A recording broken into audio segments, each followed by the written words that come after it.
Morning. Yes, ma'am. Your Honor, I wanted to inquire as to the court schedule this week and next.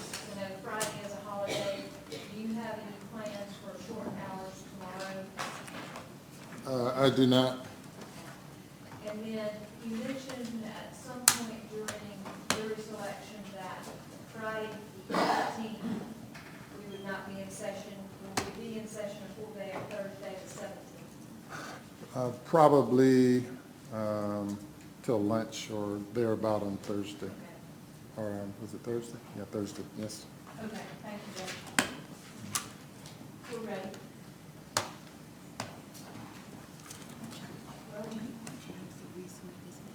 No. I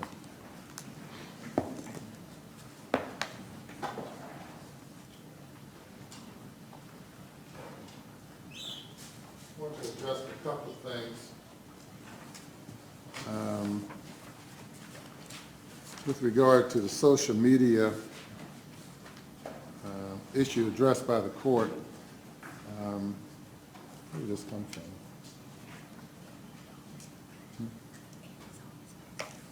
I understand that the defense submitted some postings from social media. What was brought to the attention of the court concerning social media posting was a comment about concerning the jury. That was not included in what was provided by the court, provided to the court. So Mr. McCune, did you submit this to the court? No, sir. I obtained it from the one employee that had said that they had been on social media, and I asked for that person to provide everything that they had submitted to social media. Yeah, that's my question. Did you submit this to the court? The social media posting? Yes, Judge. It was submitted by. Well, what was brought to the attention of the court was a comment concerning the jury, and that's not included in what was provided. So if you'll review that with your staff member and ensure that I am given a complete report of those social media postings. I will do that, Judge, and just so I am square on this, do we identify the correct staff member with that? Yes, sir, you did. Okay, thank you. All right, thank you. And provide a copy to the solicitor as well. Will do, Judge. All right. One additional thing, two rules that are important to the court are, among others, Rule 611, mode and order of interrogation and presentation under subsection A. It says, the court shall exercise reasonable control over the mode and order of interrogating witnesses and presenting evidence so as to make the interrogation and presentation effective for the ascertainment of the truth. 2, to avoid needless consumption of time. And 3, protect witnesses from harassment or undue embarrassment. And secondly, Rule 16, Rule 18 of the South Carolina Rules of Criminal Procedure provides that counsel shall not attempt to further argue any matter after having been heard, the matter has been heard and a ruling of the court has been pronounced. Further, no argument shall be made on objections to admissibility of evidence or conduct of trial unless specifically requested by the court. And under subsection C, no attorney shall interrupt another in the course of his or her argument. As we ended on Friday, we ended with a speaking objection being made by the state. which again, the rules of procedure and rules of court typically provide that when an objection is made, you'll state the legal basis for your objection only and not argue the objection unless requested by the court. Then in response to the state's objection, the defense began explaining that this is cross-examination, and I called the parties forward at that point, and we recessed. So those two rules must be adhered to, and it will make life better for everyone, and we will proceed as trials are supposed to be conducted. With regard to the objection that was made on Friday as we were ending the day, I want you to, unless Mr. Savage is prepared to move on to a different question, I need you to restate that objection and I'll hear a response. If you remember. I think the basis of my objection, Your Honor, was that Mr. Savage was testified in the form of a question. All right. Any response, Mr. Savage?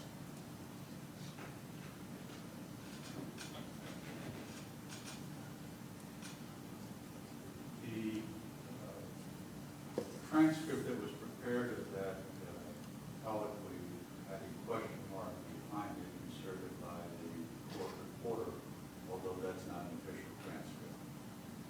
So if the way in which I question a witness, the tone is not considered, or the inflection of my voice, I will be more specific to make sure that it's, is that correct?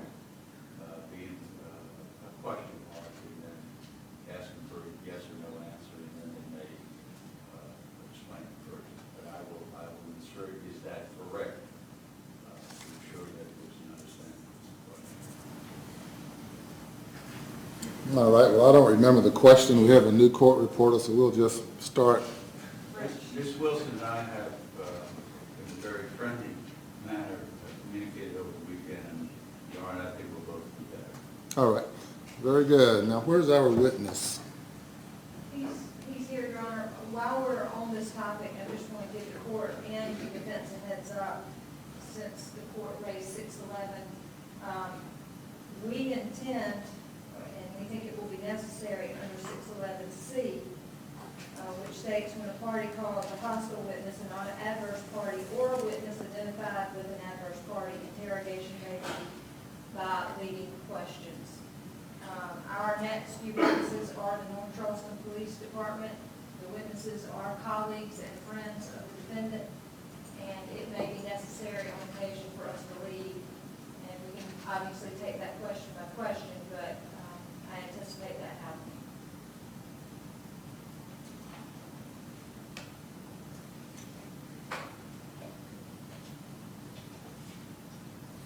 You can come up, sir. Anything further on that issue, Mr. Savage? No, Your Honor, with objection and very generous on that, because some witnesses require a little bit more encouragement than others. And, the first 2 days, the witnesses are difficult in communicating. So when we object, we'll state objection and the specific grounds without anything further, and then the court, on further the court will provide. All right. No speaking objections from the defense. Okay, well, let's bring the jury. Good morning. Morning.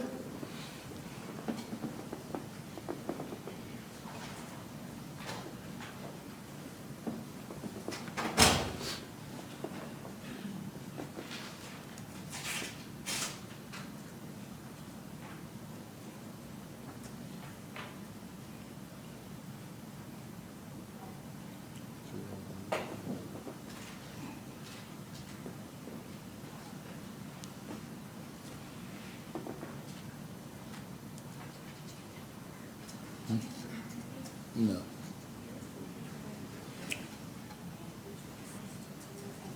Yeah, all right, all right.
further, Your Honor.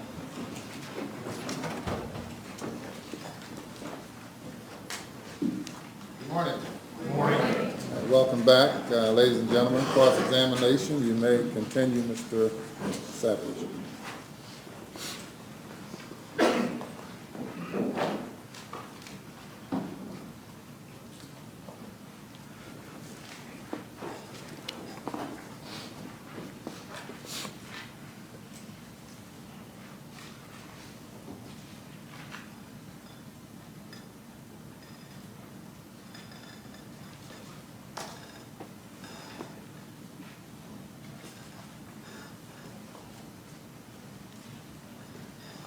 Good morning, Mr. Absenteeism. Morning.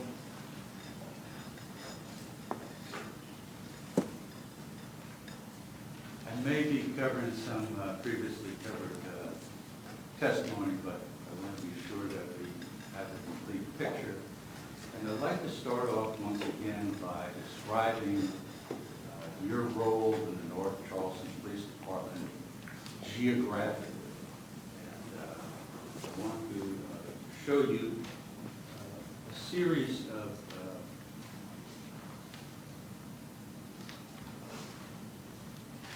visuals that I'd like to have you share with the jury that may help orient them to the locations and whatnot. Okay. If you would refer to the exhibit numbers when you describe them, just tell us for now whether or not you can tell what that is. What does it show? Okay. This is a map of North Charleston and the 3 zones that divide North Charleston. Exhibit 5, excuse me, those are the 3 areas, central, north, and south, but Exhibit 5 is divided into our 9 zones that we patrol.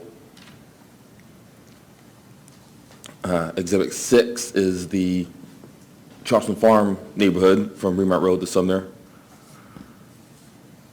And Exhibit 10 is the area of Remount Rivers and Craig Street where the chase took place. One moment, please. Now, I would offer defendants 4 through 10, or 4, 5, 6, and 10 into evidence at this time. Any objection? Without objection. They're admitted without objection. Now, Mr. Havershan, if it helps you in describing a particular area to the jury, you're free to ask for these to be shown on the screen. Okay. So let's start with defendant's exhibit number 4. If you would, please point out to the jury how the administration of the patrol forces with the North Charleston Police Department are allocated. As far as each area is divided by patrolmen? So I guess I'll ask you questions. Are there 3 different bureaus in terms of administration of the patrol forces in North Charleston? Yes, sir. And those areas are defined geographically as south, central, and north. Yes, sir. And the exhibit that's before the jury at this time is how they were administratively determined to be on April 4th of 2015. Is that correct? I believe that's the way the map from north and central is divided, but I believe so. So south is the portion of the city of North Charleston that's closest to the city of Charleston. Yes, sir. And central is the area of what's called Midtown, or it borders Hanahan to the north. Is that correct? Yes, sir. And north is the more extensive geographical area going up by the mall and up Ashley Prospect Road and whatnot. Yes, sir. Now, in terms of assignment of manpower, is manpower assigned by bureau? That I do not know. Do you know whether or not the manpower is assigned by zoning? Again, I'm really not sure how they allocate numbers, but I'm not sure on that. Let's look at defendants number 5. Now, Now, Mr. Havisham, is this the same geographical area in total divided by zones? Yes, sir. And where it says south, that means south had 3 zones, 1, 2, and 3. Is that correct? Yes, sir. And central would have 4 and 5, is that correct? 4, 5, and 6. 6, I'm sorry. And north would have 7, 8, and 9. Yes, sir. And as it refers to central, that is the area in which you were working on April 4th, is that correct? I was assigned Central Zone 4. Yes, sir. And you had previous experience in south. Yes, sir. And do you recall what zones you were assigned to in south? South is not particularly assigned zone since it's a small area. All patrolmen have it technically assigned zone, but respond to the whole south area. And how about central?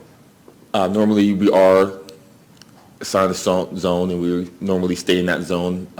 Depending on manpower and the call for service, we may go to Zone 5 or Zone 6 if I was assigned to Zone 4.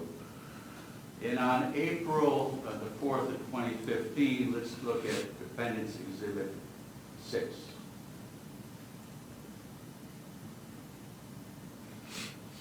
Is the area that's marked in yellow part of the central zone? Yes, sir. Is it part of Zone 4 in Central Bureau? Yes, sir. And are patrol officers assigned as part of their daily routine in Zone 4 of the Central Bureau? I'm sorry, repeat that question? Were you assigned a specific patrol area? You, Officer Havisham, at the time, assigned to a specific patrol area? Normally, we stick to the CompStat area in the zone, and normally Zone 4 would have Charleston Farms as a CompStat area, so we mainly concentrate our patrols there. Right. Now, let's review if we can. Did you say CompStat? Yes, sir. And tell the jury once again, if you would please, what CompStat means. My understanding of CompStat is the higher-ups, command staff, make a determination of a neighborhood depending on call for services, and they determine that neighborhood is a CompStat area or a high concentration area, and depending on manpower or assignments, we are asked to patrol that area more heavily than other areas. And in Zone 4, there were 2 officers assigned to Zone 4 of the Central Bureau that day. Yes. Is that correct? Yes, sir. And that would have been you and Officer Slager. Yes, sir. Is that correct? Yes, sir. So of all the Zone 4, the concentration of patrol efforts were from Remount Road and Summer Avenue in between in a geographical area that's called Charleston Farms. Yes, sir. And that was the primary route in which you and Officer Slager did, basically going around this rectangular area unless there was a specific call for service. Yes, sir, more or less, I did dove into the side streets, but more or less, that's the route I take when I patrol Charleston Farms. So if you had been on your regular tour of duty that morning, that's the area which one would most likely find. Most likely, yes, sir. And we talked on Friday that a response time to where the incident took place involving Mr. Scott would have been 1 minute and 30 seconds at most. If that. If that. Yes, sir. So, and in looking at this map, and looking at particularly the rectangular area in yellow, the incident area would have been in the upper left corner of that Remount Road yellow line. Is that correct? So that's the intersection of Remount and Rivers.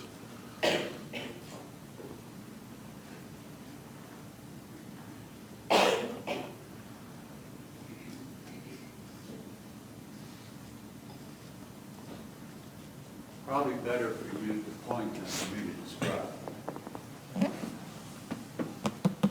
You're only in this area with Slager.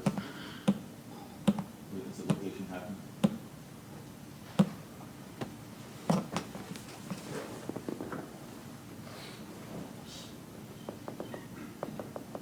Now, if you would look at defendant's number 10, please.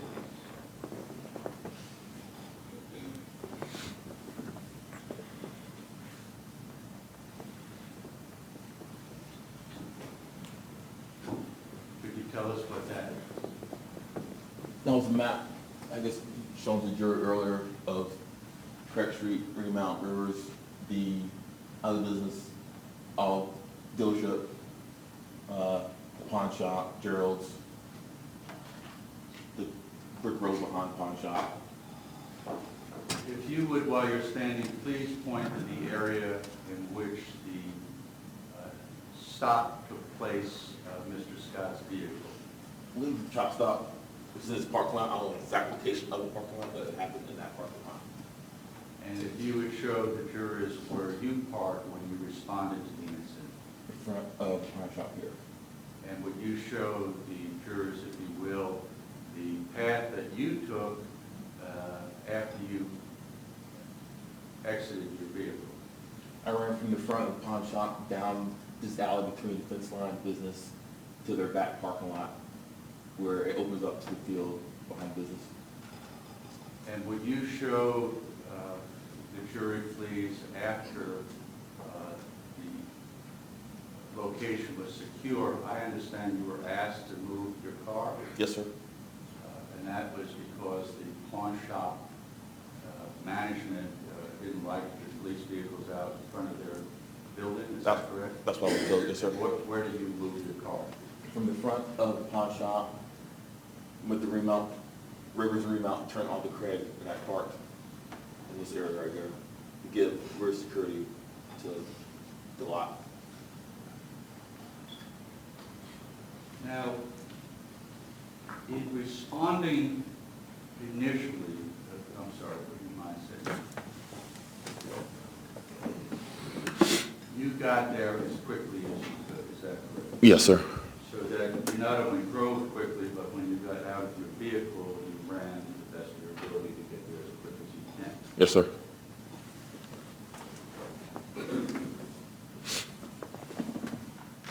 I'm going to come back to that in a minute, but meantime, you're in pretty good physical shape. I would think I am, yes, sir.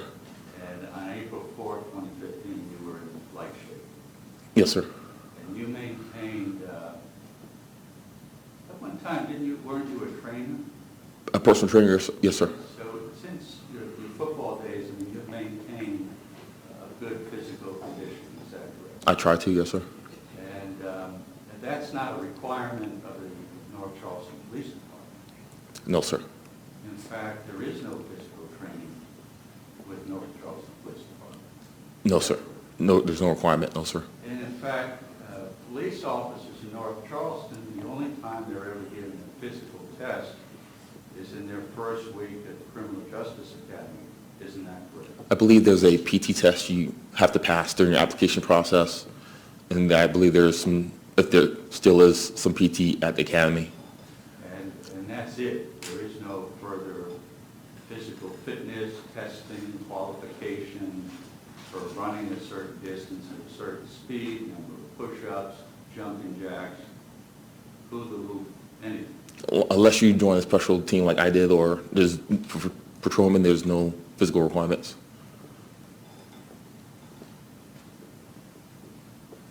Let me see if you recognize your voice that was played on private by the state to see whether or not you recognize your voice. Okay. Everyone's 10-4, so for the suspect. These two come behind the pawn shop with a kit, gunshot wound, looks like the chest, to the right side, unresponsive. Is that your voice? Yes, sir. You sounded out correct. I was. You sounded stressed physically. Is that correct? More mentally than physically. And you ran that day? Before that? Yes. Before the incident? Yes. No, sir. And your reason for being out of breath at that time was what, sir? When I arrived on scene, it was more or less of an adrenaline dump. When I saw Mr. Scott's condition, I kind of became tunnel vision. And You hadn't run 200 yards before No, sir. And you hadn't engaged in a on-the-ground fight of some sort before that call, No, sir. yet you were at work. Mm-hmm. Yes, sir.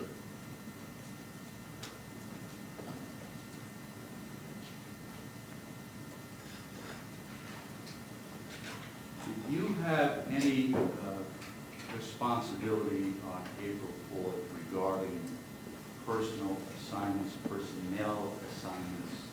In other words, the number of officers that had reported for duty, inability to pull in other officers for overtime, or even control of your own situation that morning?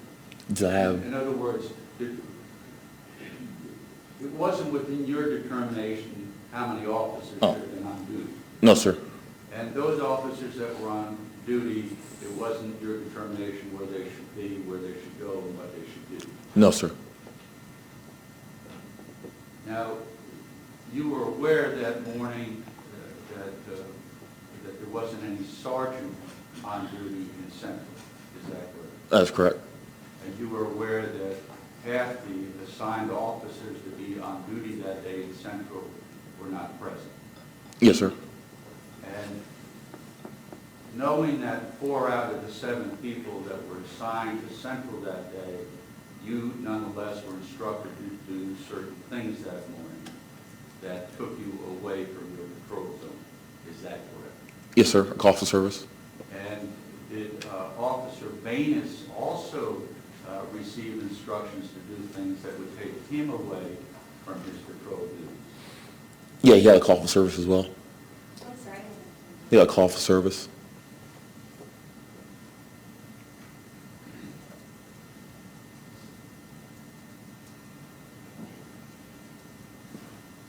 Now, with respect to Defendant's Exhibit number 8,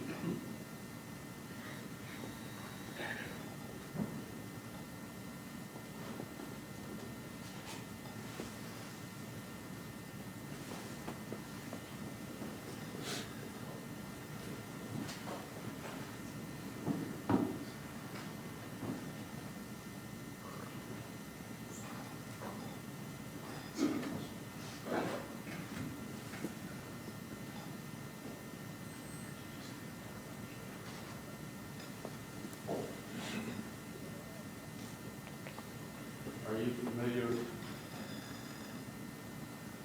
With that, yes, sir.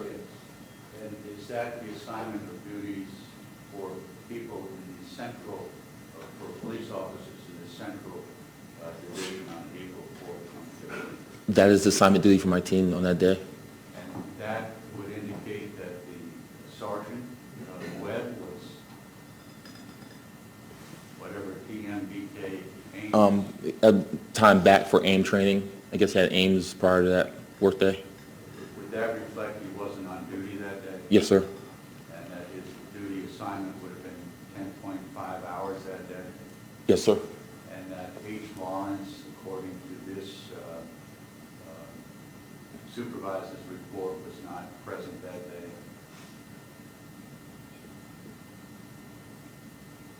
That's what this report would indicate. That's what it indicates. She was not working. That report is in error, I believe so. I believe she was working that day. but not in Central. Is that correct? Yes, sir. Not in Central. And Patrolman Bailey was to be at work that day in Central, and he was off. Yes, sir. He was on light duty, Yes, sir. which means he was not available for service in Central that day. Yes, sir. And PSC Freer was off that day, Yes, sir. leaving just 3 patrolmen on duty in Central on the morning of April 4th. Is that correct? That'll be correct. Particularly at 9:30 that morning, you had indicated that you were not in your regular patrol zone at that time. Not at that time, no, sir. And Mr. Duran had asked you what you were doing, and I believe you told him you were picking up a bench warrant. Yes, sir. And that bench warrant was somebody who was in jail, is that correct? Yes, that person was lodged in Charleston County Jail And you were going to deliver a bench warrant to the jail. and serve it to him. Yes, sir. And that bench warrant was because he had not completed paying his fine for simple possession of marijuana in the North Charleston courtroom. I believe that's what the warrant was for. Did you ever complete the service of that warrant? No, sir. And why not? I assisted Officer Slager during his 1080, and after supervisors arrived, I was asked to answer calls to service that were being backed up. I believe I answered 2 calls to service, and once I got time to serve that warrant at the jail, when I arrived at the jail, he was already released. So the bench warrant was actually invalid, is that correct? At the time I arrived at the jail, he was no longer there. Do you know whether the bench warrant was actually a valid bench warrant? That I do not know.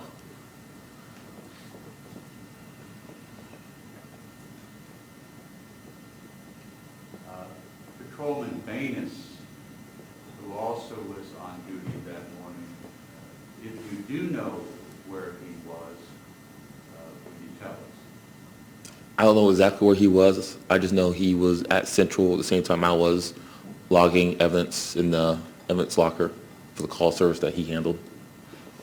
And based on your memory of that day and refreshment by looking at these exhibits, who was on duty in Central at 9:30 that morning? Officer Slager was the only one available for service in Central.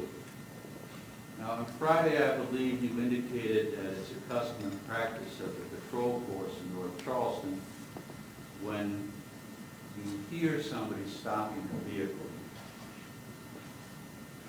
that the officers available generally start moving in the direction, geographical direction of where that stop occurs. Is that correct? Yes, sir, that is common practice. And the reason for that common practice is because one never knows in a traffic stop what to expect. That is correct. The great vast majority of those stops are routine and of no concern to anyone. Yes, sir. But even in those cases, the practice of police officers is always to be available in case things go wrong. That is correct. And that morning, no one was available for that. No, sir. Now, on Friday in your testimony, you heard the stop. You heard Mr. Slager, Officer Slager at the time that he stopped the vehicle. That was broadcast by the book as it should have been, and you heard it. Yes, sir. And at that time, you did not react because you were given another assignment to do. Is that correct? Yes, sir. And that assignment was given to you not by your supervisor or by anybody in the chain of command, but it was given to you by a dispatcher at Consolidated Dispatch. Is that correct? Yes, sir, it was a dispatch call. So there, to be sure the jury understands this isn't where you're obeying your sergeant or your lieutenant or your captain. This is, you're acting in reliance upon somebody who's off the street, who's in a building several miles away, who's looking at a computer. Is that correct? Yes, sir. When you reported for duty that morning, did you have a roll call? Yes, sir, I believe you had a roll call that morning. Did anybody that morning tell you at roll call that you would have to go pick up a bench warrant and deliver it to the jail? No, sir. So that was an order that you were given or instruction you were given during the course of your duties that morning by a clerk at Consolidated Dispatch. Yes, sir, it was a dispatch call. And of course, there was no sergeant on duty in Central that morning to overrule that decision. Normally, Sergeant Gann possibly would have if he heard the call, but I believe he was busy with something else. was also the sergeant in South. That's where his primary duty was, correct? Yes, sir. He was covering both South and Central.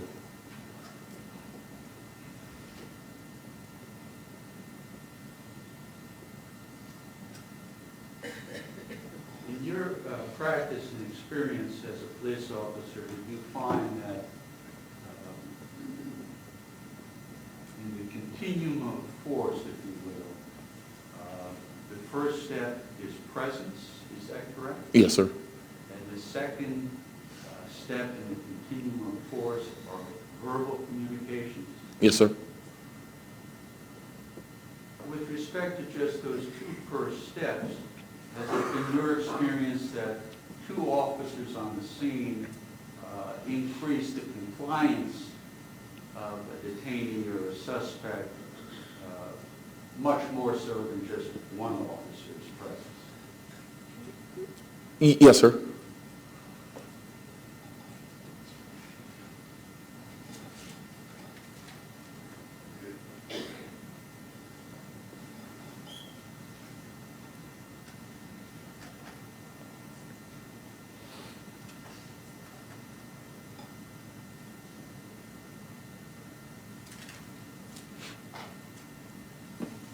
Now, you had indicated that Charleston Farms was a Comstat area.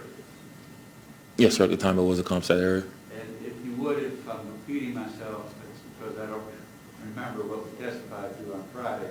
Comstat is based on need for extra patrol. Is that correct? I believe, again, what my understanding is, based on the call for services or calls we answered in that area, the command staff determined that a certain neighborhood in a certain zone requires additional patrol area, and hence they were called Comstat areas. So any extra manpower that we have is allocated to patrolling that area. So let's go back and look at Zone 4, which is in Defendant's 5. And I believe it's the brown colored Central 4. Is that correct? Yes, sir. And that's the general area, the Zone 4. You were assigned to Zone 4 as well as Mr. Slager. Yes, sir. But because of the nature of the reported crimes, you were very isolated in Central 4 to that area that is shown, which would be on the northernmost border, the border with Panahan, that's called Charleston Farms. Yes, sir. And as to the rest of Central 4, there was really no routine patrol there because the officers designated to Central 4 were confined primarily to the farms area. I want to say, again, not primarily. If we had an initial call for services or any request to patrol a certain area, we would go. But again, we were encouraged to stay in the Comstat area. The default position would be in Comstat at the farms unless there was a call for service. Yes, sir, unless the Comstat area had changed for that zone. And the Charleston Farms Comstat has been at the top of the list for, frankly, since the inception of the Comstat statistics. Are you familiar with that? Yeah, my understanding is Charleston Farm was continuously the Comstat area for Zone 4. And the area specifically where the incident of April 4th that we're here about was a very familiar area to you.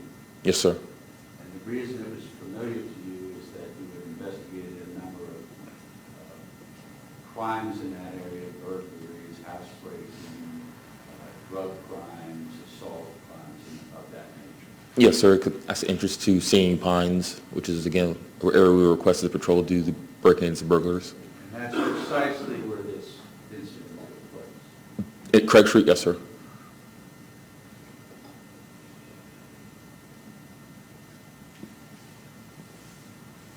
With respect to your training as a SWAT team member, you would have firearms training once a month.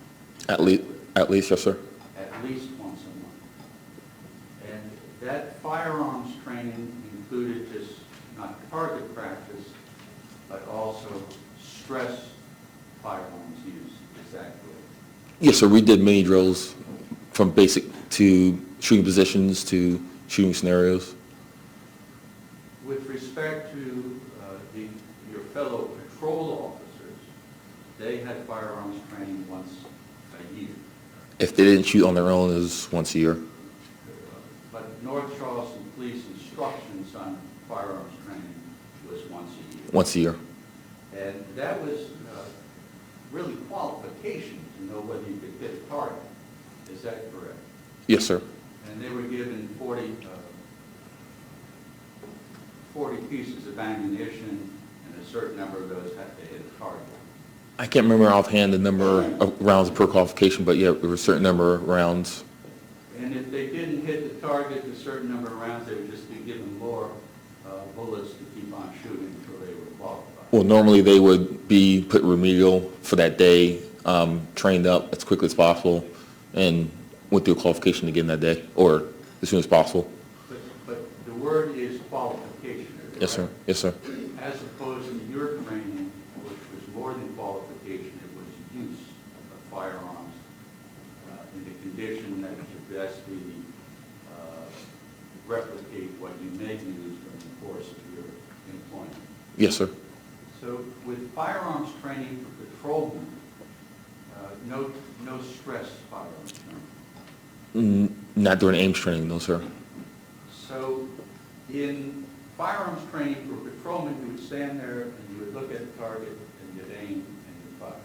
Yes, sir. There was no physical exertion prior to that firing. Not during Ames training, no, sir. There was no cat and mouse games. It was just a stationary target with a stationary police officer who was not in any way under any threat, intimidation, or exhaustion. No, sir.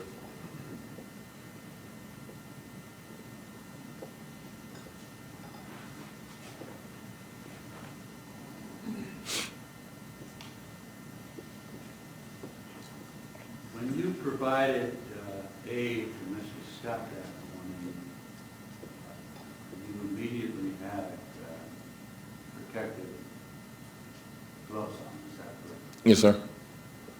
And your aid to Mr. Scott that morning was with a, is it PPG, PP something, kit? Yes, sir. PPE kit. Could you tell the jury what that is? I honestly cannot remember what the acronym is for. But it stands for a kit that is... First aid kit. And yours was carried with you that morning. It was in my trunk. And you were going to get that kit before you undertook treatment for assistance to Mr. Scott that morning. Is that correct? Yes, sir. And Sergeant Gann came along and he was able to bring with him his kit. Yes, sir. And where was Officer Slager's kit that morning, if you know? If he has one, which all patrol officers have, it would be in his trunk. But that would have been some 200 plus yards away, is that correct? Yes, sir.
Not sure the technical issue, but you recall on Friday listening to the audio recording of the various communications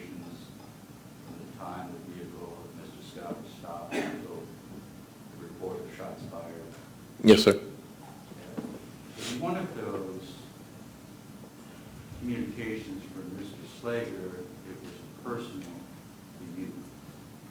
Yes, sir.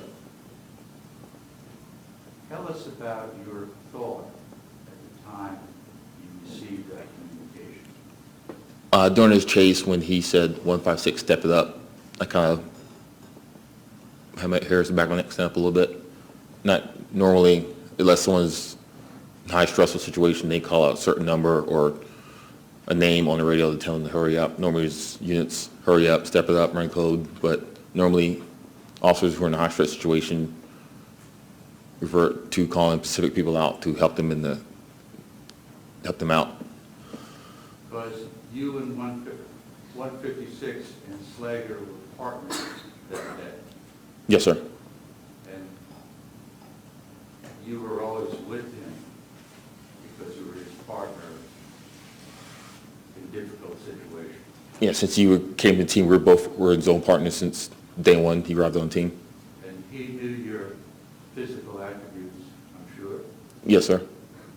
And he, have you ever received a call like that in all your years, your 9 years in North Charleston Police Department, where an officer called you specifically and asked you to step it up? 2 other times, and both times they were in a physical altercation. So what that meant to you at that time was what? Yeah, he was in a physical altercation. Can I answer any questions that the prosecutor might have? You got it right. Yes, sir.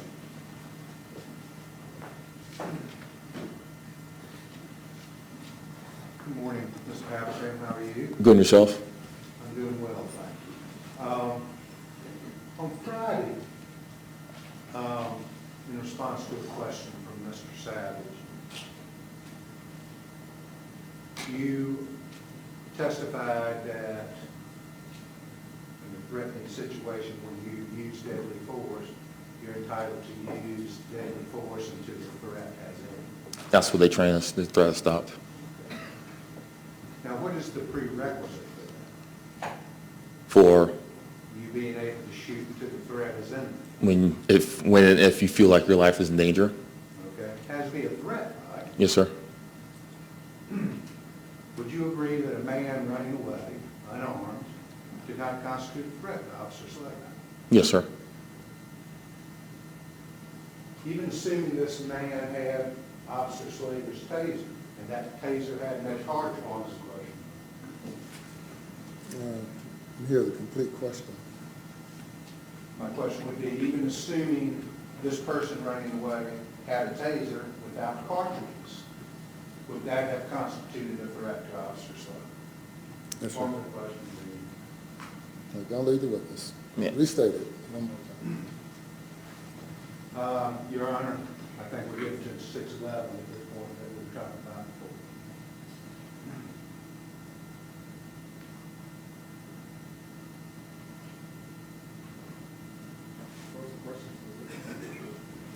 Oh, I thought you sustained it. I did. Okay. Yes, sir. But I was asking, my point was asking to leave based upon 611, Rule 611. All right, pose the question. The question was, if a person running away, let me ask you this. Is a taser dangerous It can be. without a cartridge Again, it can be. from a distance? No, sir.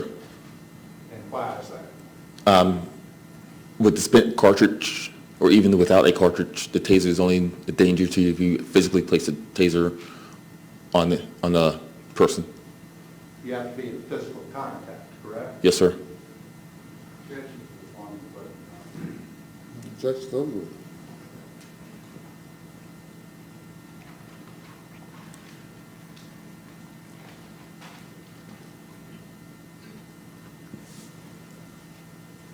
As part of your training, are you trained to reassess situations? To our best of our abilities, yes, sir. Pardon? To the best of our abilities. After what? After use of force is used, normally, and it does not work, we are taught to assess and reevaluate the situation and possibly use a different form. And what area do you consider a use of force? What area? What do you consider a use of force? Really, when I have to physically put hands on someone, try to place them under arrest, or use any pieces of my tools. Would every activation of the taser be considered a use of force? Yes, sir. Would every strike with a baton be considered a use of force? Yes, sir. Would every pull of the trigger on your service revolver or your service weapon be considered a use of force? Yes, sir. And are you trained to reassess after every instance that you use force? Again, to the best we can.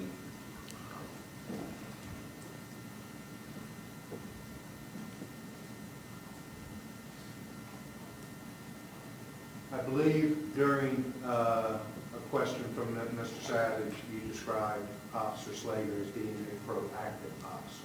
Yes, sir. What do you mean by that? That he gets out and either do traffic stops or field interviews, as we call them. He's a go-getter, right? Yes, sir. Aggressive? He's proactive. Pardon me? He's proactive. I don't want to use the word aggressive because that, And you also testified that he did not have a reputation as a hothead. Is that correct? yes, sir, to my knowledge, he did not. Were you aware of his use of force history involving tasers? No, sir. Were you aware that he had used of force involving tasers some 14 times? Your Honor. Objection's overruled. Were you aware that he had used force involving a taser some 14 times? No, sir. In 4 years? No, sir. How long were you with the city of North Charleston? Almost 9 years last month. And how many times did you use a taser during that time? Objection's overruled. No more than 5, 4 or 5.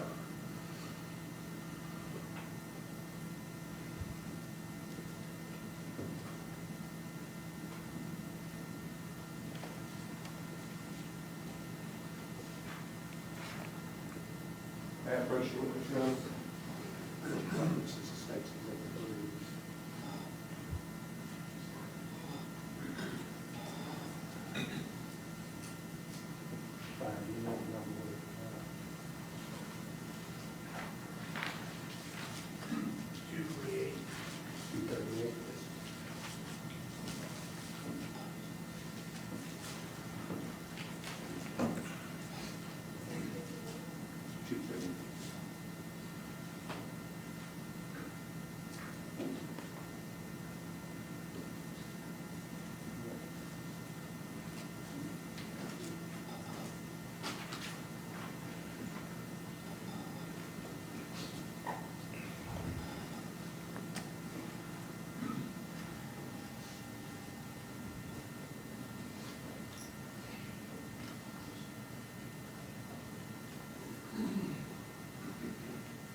Now, ladies and gentlemen, we'll have you go to the jury room for a few minutes. Please do not discuss the case.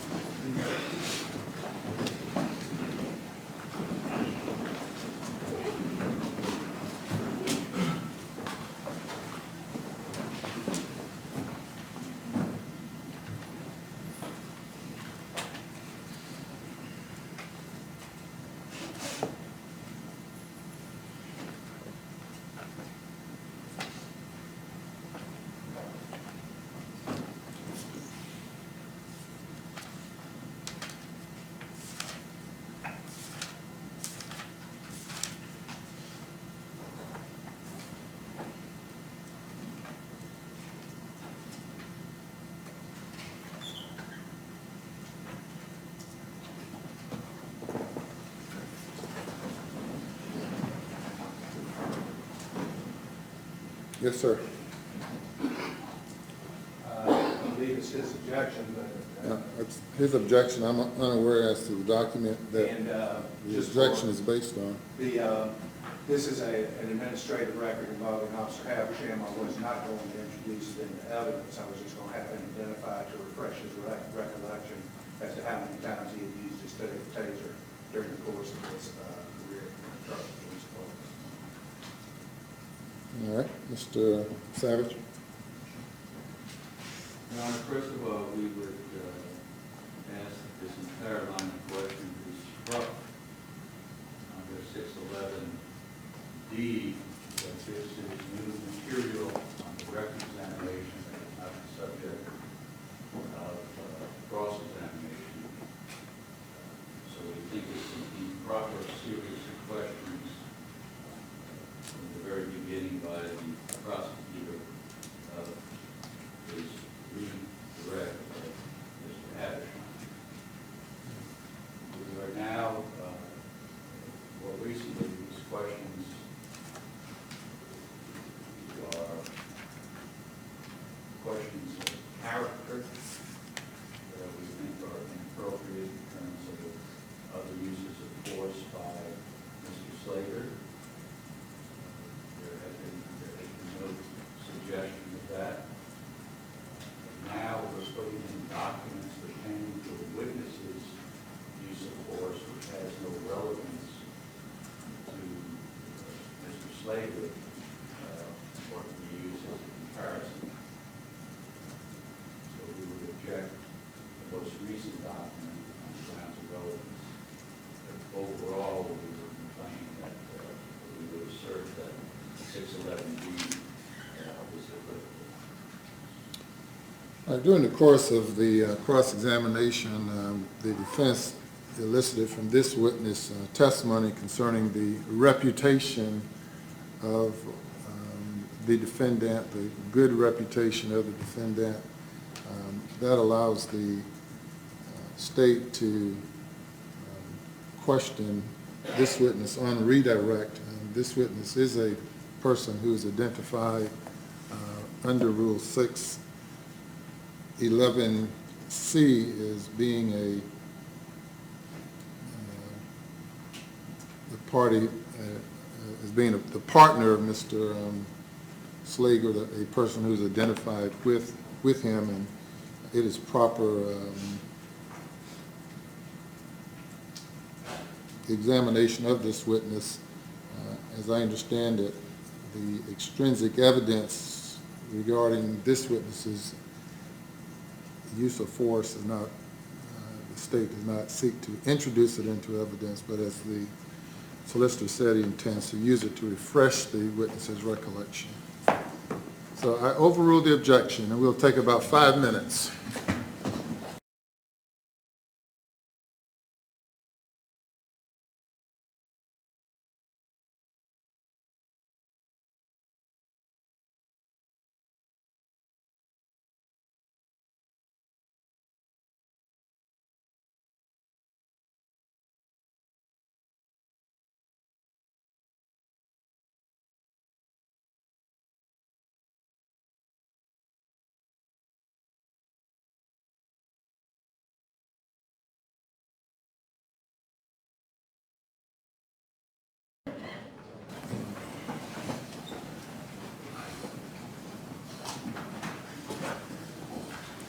You will bring the jury.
proceed. Thank you, Your Honor. Mr. Havisham, I hand you what's been marked as State's Exhibit Number 238 for identification. You recognize that document? Is a, looks like a use of policy. Administrative records. Administrative records for yourself when you were with North Charleston, correct? Yes, sir. And with reference to that document, refresh your recollection as to how many times you used your taser during the course of duty in your 9 years with the North Charleston Police Department. Yes, sir. How many? Looks like three times. Thank you, sir.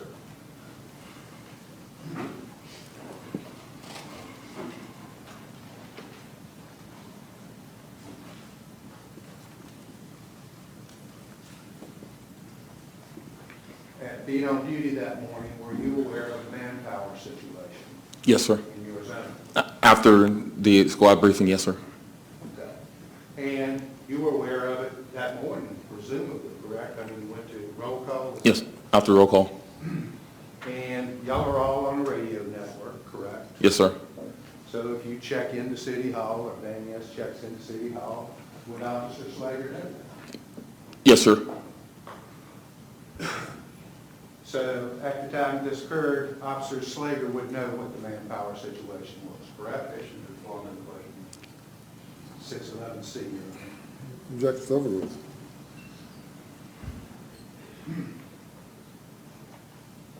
So Officer Slager would know what the Manpower situation was at that time, correct?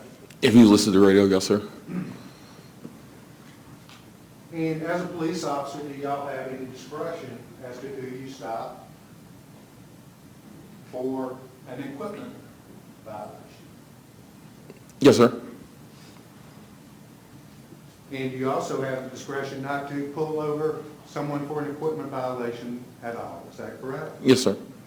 And would your manpower situation take that into consideration? Would you take your manpower situation into consideration when you're making decisions like The way I would be trained, I would. that? Especially if you're in such a high crime area as Mr. Savage has indicated Charleston Farms is, correct? Yes, sir. Objection to form the question on it. Mr. Savage doesn't have anything to do with this case. The objection is overruled.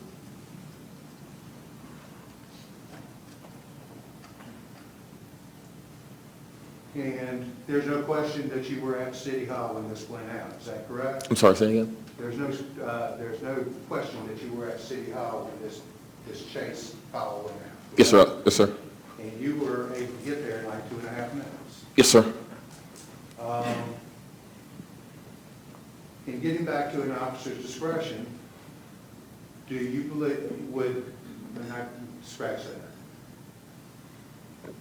would your manpower situation enter into a decision to stop two black guys in a Mercedes with shiny rims for a Objection taillight? to form the question that leads to speculation on who did the vehicle when it stopped. I sustain the objection.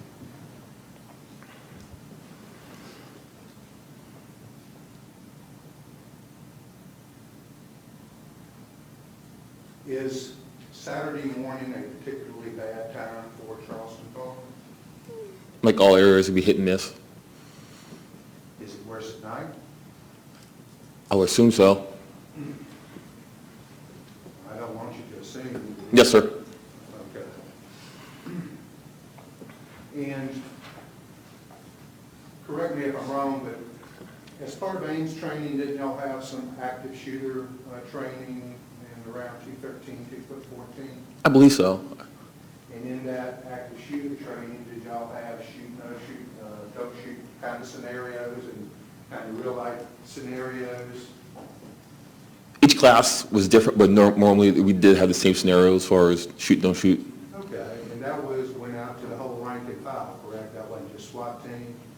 I believe everyone, even supervisors, went through that class. Okay. And that's part of what's, this jury will hear is AIM training. What is AIM training? It's an annual in-house mandatory training as far as updates, legal updates, use of force, firearms, and whatnot. Okay, and all officers are required to go through this every year, correct? I believe everyone through sergeant and below.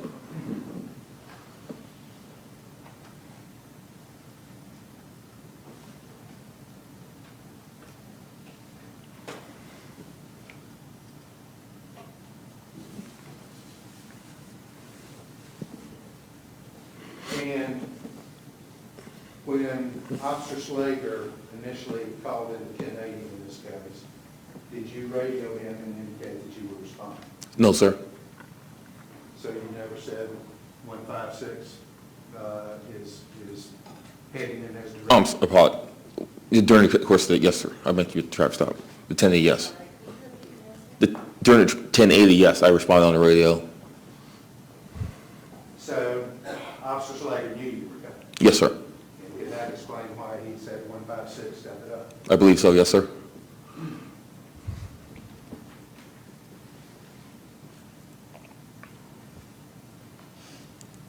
Thank you. Thank you, Mr. Abshan. Anything, any further cross-examination?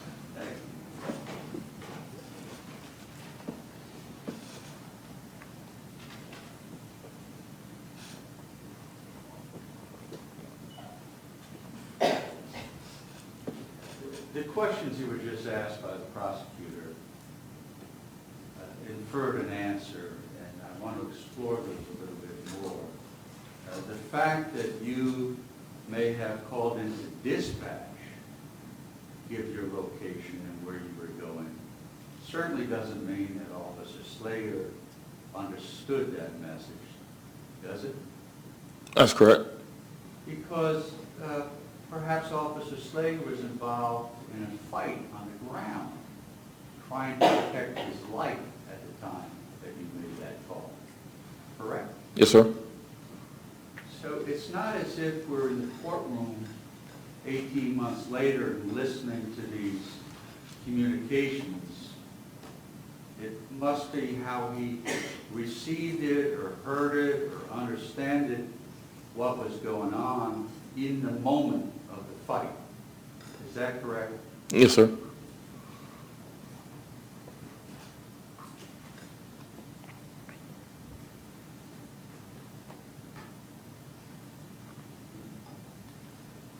The prosecutor asked you about your use of case. Yes, sir. Take the jury through the levels of force that's taught at the academy and the levels of force that's taught at Ames training. The first level is presence, is that correct? That's correct. So that when a person on the street sees you, you're in uniform, and it's a sign of authority, and compliance is expected from most people just on that level 1 use of force.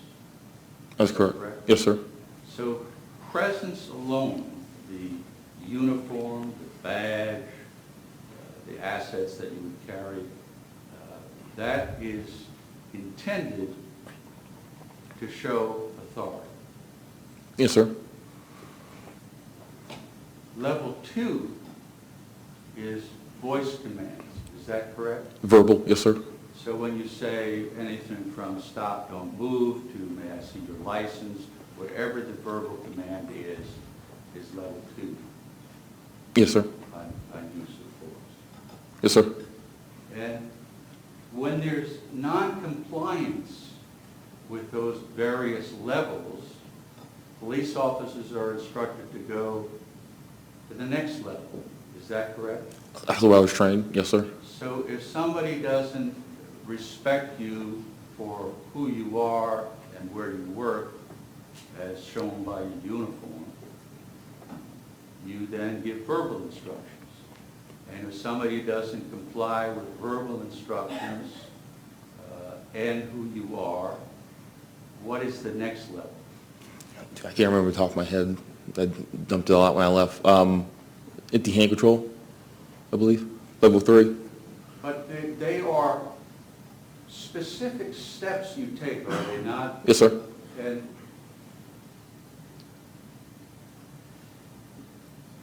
they weren't They weren't complied with this, they were. I'm sorry, say again? They weren't complied with by Mr. Scott. None. I wasn't there, so I don't know. That would call for speculation. Objection sustained. So your speculation about what was in Mr. Slager's mind and your speculation about what was in Mr. Scott's mind is just as the prosecutor and the judge said, is speculation. Yes, sir. Now, with respect to your size and your physique, level 1 and level 2 generally obtain compliance, did it not? Yes, sir. And that's why you didn't have to go up to the other levels of force, because your physique and your position in uniform generally gain compliance. Is that correct? I would like to think that was the reason. Yes, sir. Now, what position did you play in football? I was a defensive lineman. And your actions and how many tackles you got, how many times you threw down, how many times you rushed the quarterback, depended who was the defensive lineman facing you nose to nose. Is that correct? Yes, sir. So depending on who that situation was on the field, what team you were playing, what offense they were using, what methods they used to obstruct you from getting to the quarterback, would depend a lot on how many rushes and how many tackles of the quarterbacks you effected. Yes, sir. And it's the same way in police work. It's not what you were doing on the street, but it's about who you were facing on the street, what levels of force one would have to use. Yes, sir. Numbers of use of force, numbers of use of taser or gas or physical force is always dependent on the opponent, who you were facing, and what their compliance is or their non-compliance is. Isn't that correct? Yes, sir. So to compare one police officer to another police officer is mean. Correct?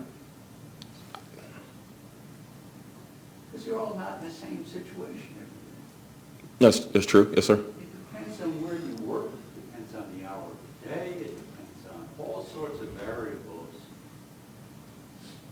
of what level of force has to be employed. Yes, sir. And your experience is that when there are multiple police officers present, so that you have that level 1 and level 2, more often than not, there is compliance and not a need to go to level 3, 4, or 5. Yes, sir.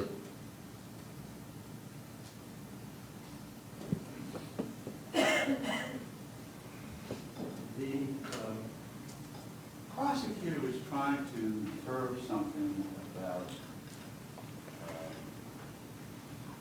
the number of times you used the taser and other times other people used the taser.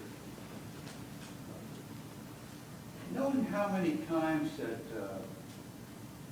Slager used the taser, does that change your position about his reputation in the police department for peacefulness, for honesty, for integrity, for thoughtfulness, for trying to preserve the peace of the community?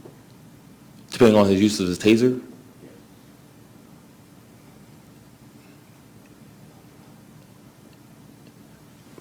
Yes. Not entirely, no, sir. Thank you, sir. Missed that now.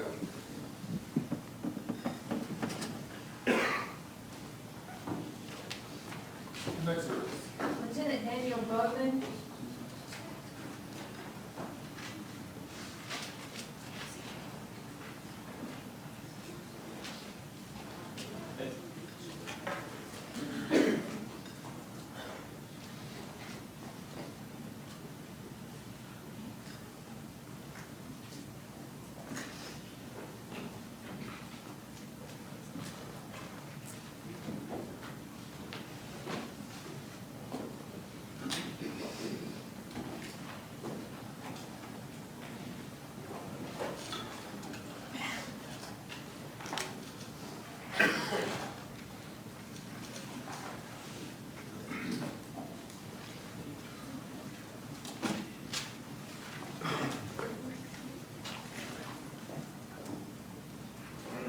swear affirm the testimony you shall give the court and the jury in the trial of this case will be the truth, the whole truth, and nothing but the truth, so help you God? I do.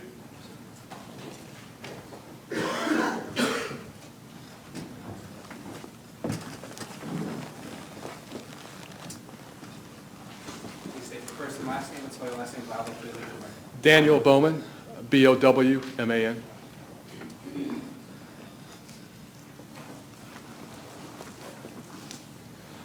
Lieutenant Bowman, you've been waiting a while, A little bit. a few days. Yes, ma'am. Sorry about that. Tell the jury where you're employed, The City of North Charleston Police Department, and what is your rank there? a lieutenant. How long have you been with North Charleston Police Department? Approximately 20, it'll be 23 years in January. And what is your current assignment? I know you're a lieutenant, but what's your assignment? I'm assigned as a watch commander. Tell the jury what that means. We have 3 bureaus throughout our city. Each shift has a watch commander. We supervise the 3 bureaus. Actually, I supervise the supervisors, if that makes any sense. I have 3 sergeants under me. And back on Saturday, April 4th, 2015, were you in that same position?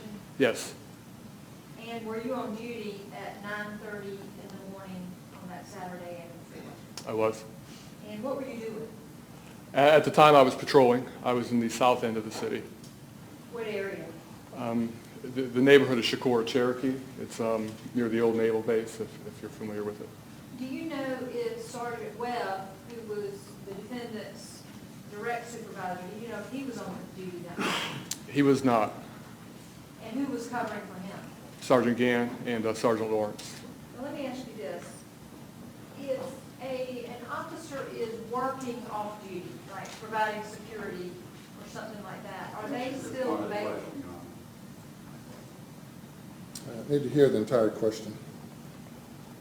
When someone's working off duty, providing security or something of that nature, are they available to respond to calls? The objection's overruled.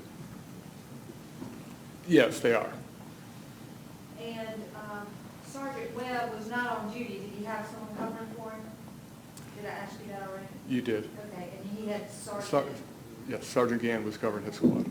And at about 9:37 or so in the morning, did you hear anything called out that got your attention? Yes. And what was that? Well, that during the course of the traffic stop, then it escalated to shots fired. That And who was involved in that? Officer Slager, Michael Slager. And what area of your zone or your region was this call out from? That's near the Charleston Farms neighborhood off of Remount Road. And that's here in Charleston County, correct? Correct. So did you hear the initial traffic stop get called out? I don't recall specifically hearing the traffic stop.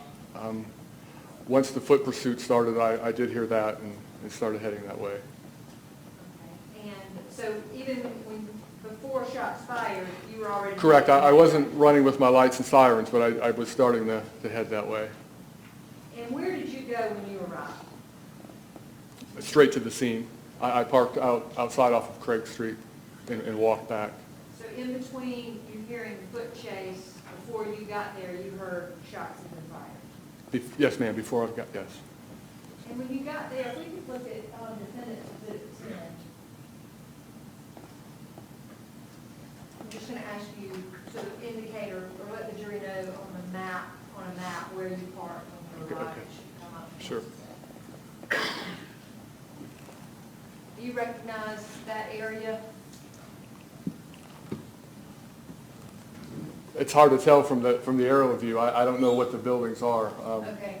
It might be easier. to look Okay. There. Sure. Does that help? That's a little, yes. Okay. Do you see the yellow road? The yellow road. Marked in yellow, I see that. Okay. And with the blue stripes on it? Yes. Okay. Looking at that, can you tell what area you parked in? I can, yes. Okay. Here's a pointer. If you could just point out to the jury where you parked when you got there. I parked approximately up in this area right here. Okay. And that day, Was your cruiser equipped with a dashboard camera? No, it's not. Do you know about what time it was when you arrived to the scene? I don't know the specific time. I am estimated it took me 2 or 3 minutes, maybe 3 or 4 minutes to get there, right in that area. Who was present when you arrived? There was some EMS personnel, a fire personnel, Sergeant Webb, Sergeant Gann, Clarence Habersham, and of course Michael Slager. And what was Officer Slager doing when you arrived? When I arrived, he was in a car. He was in Sergeant Webb's car, I believe. What was your first priority when you first arrived? I made sure the scene was secure. It was secure. And then When you say secure, secure from what? everything. Make sure nobody was nobody was walking in from pedestrians or people. Lay people? Correct. Yes, ma'am. Because y'all were walking all over the place. That's correct. And at some point after you determined that the scene was secure from the public, did you approach Officer Slager? I did. And what was the purpose of your approaching him? I wanted to ask him what happened. What happened? And did you notice whether or not he was armed? I did notice he didn't have his weapon on him. Yes, his handgun. He did or did not? He did not. He didn't. And do you know did you try to determine where that was? I did. I asked, Sergeant Webb had told me that he had secured it in his car, in his trunk, I believe. And had Webb given Officer Slager his firearm? Well, I didn't know that at the time, but yes, he did. He had taken Michael's gun and given him his gun. So Slager had a gun, it just wasn't his own. Yes, ma'am. Correct. And as a result of your figuring that out, that guns had been switched, what did you direct them to do? To give him Michael his weapon back. There was nothing nefarious with that, right? No, I didn't want there was no question that Michael had fired his weapon, so I didn't want this gun to change hands more than it had to. So I got it back in Michael's possession. And at some point after getting that straight, did you notice whether or not Officer Slager had a taser? I did not. I don't specifically remember noticing that. At some point after getting the weapon straight, did you have an opportunity to talk to Officer Slager? Yes, I did. And were you concerned for him? Sure, of course, yes. And did he show you any injuries? He did. And what were those injuries? He had a laceration on one of his finger, and his knees were, he had abrasions on his knees. Both knees or just one knee? I believe both knees. And when speaking with Officer Slager, you asked him what happened? Yes. Did you plan on investigating that shooting? No, I did not. I just needed to find out what happened when my boss got there to tell him what happened. And why weren't you going to be the one investigating this? It's just our department policy. SLED investigates officer-involved shootings. Okay. When you asked Officer Slager what happened, what did he tell you? Should I go through the whole? Sure. Sure. And if you need to refresh your recollection with your notes, did you bring your report? I did not. I did not. He had indicated to me that he had conducted a traffic stop in the parking lot of the auto parts store. He was in the process of, he had obtained the information, the driver's license. I believe it was the reason for the stop was a taillight, a broken taillight, or third brake light. I'm sorry. He had indicated to me that during his the course of Michael he was on his computer laptop in the car running Mr. Scott for warrants. Okay. While he was in the process of checking out the background of Mr. Scott, what happened? He told me that Mr. Scott had came out of his vehicle. The first time he ordered him back in and he complied. Several seconds later, Michael told me that the door flew open and Mr. Scott went running down Craig Street and approached the yellow road there, which is it used to be a trailer park. There's no trailers located there any longer. It's an empty lot. It's an empty lot, yes. And what happened after they got on the yellow road? Shortly after getting on the yellow road, Michael said he drew his taser and announced that he was going to tase. He announced taser, taser, taser, and discharged his taser the first time. Discharged? Discharged it, pulled the trigger, and Did that work? no, it didn't. And did he also tell you that he thought only one prong made contact? Yes. So what did he have to do after the prongs didn't make contact? We have a secondary cartridge. Another cartridge is located on the, usually on the handle of the taser. And he was able to retrieve that one and load that one up. And did he? And he was able to fire that second one, which had the desired effect, and Mr. Scott went to the ground. When you say the desired effect, what is the desired effect?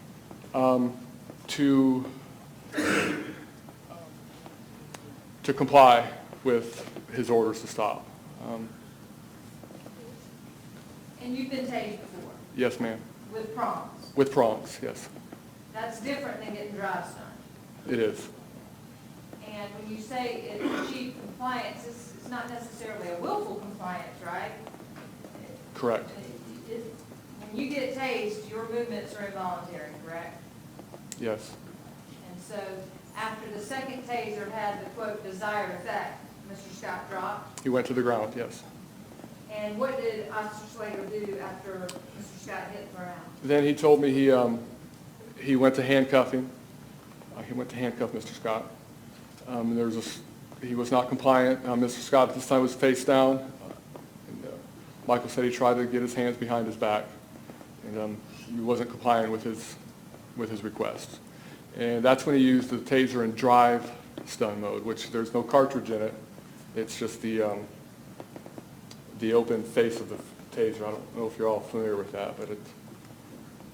Describe for them how that works. Well, there's a cartridge that fits on the end, and once the cartridge is spent, you take the cartridge out, and it leaves, they're not prongs, but they're pieces of metal inside there that the spark arcs between when the trigger is pulled. So there's no cartridge in it, it's an empty space where the cartridge is, and you can place that on a person and pull the trigger. And it hurts. It hurts, yes. How many times did Michael tell you that he drive stunned Mr. Scott? He told me 2 times, once in the back and in the side. On the ribs? Side, yeah, that would be... And did either of those drive stuns gain compliance with Mr. Scott? No. What happened next after the drive stuns? Michael told me that Mr. Scott was able to roll over on his back, and at that time they were face to face. And then Michael told me that Mr. Scott grabbed his taser, and they I don't say wrestled, but they struggled for the taser for a short time, and Mr. Scott was able to get the taser from him. Get the taser and do what? He said he took it from him and pointed it at him. Was he laying on the ground? He didn't say. I couldn't answer that. I don't know. Do you recall writing in your report that after a short struggle, Scott stood up and pointed the taser at Slager? Okay. Yes. And you actually prepared a report on this a couple hours after responding, is that right? Yes. It's called a major activity report. Yes. And you have to fill that up to give to your supervisor. Yes, ma'am. So, to be clear, Officer Slager told you that Mr. Scott stood up and pointed the taser at him. Stood up, yes, and pointed it at him. And when he did that, when Scott did that, what did Officer Slager do? Michael said he was able to stand up, and he drew his weapon and fired several shots. Did he also command Scott to drop the taser? I don't know if Michael told me that or if I put that in my report. I don't remember Michael. I don't have my note in front of me. I don't.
So you mentioned this major activity report you filled out within a couple of hours of the event.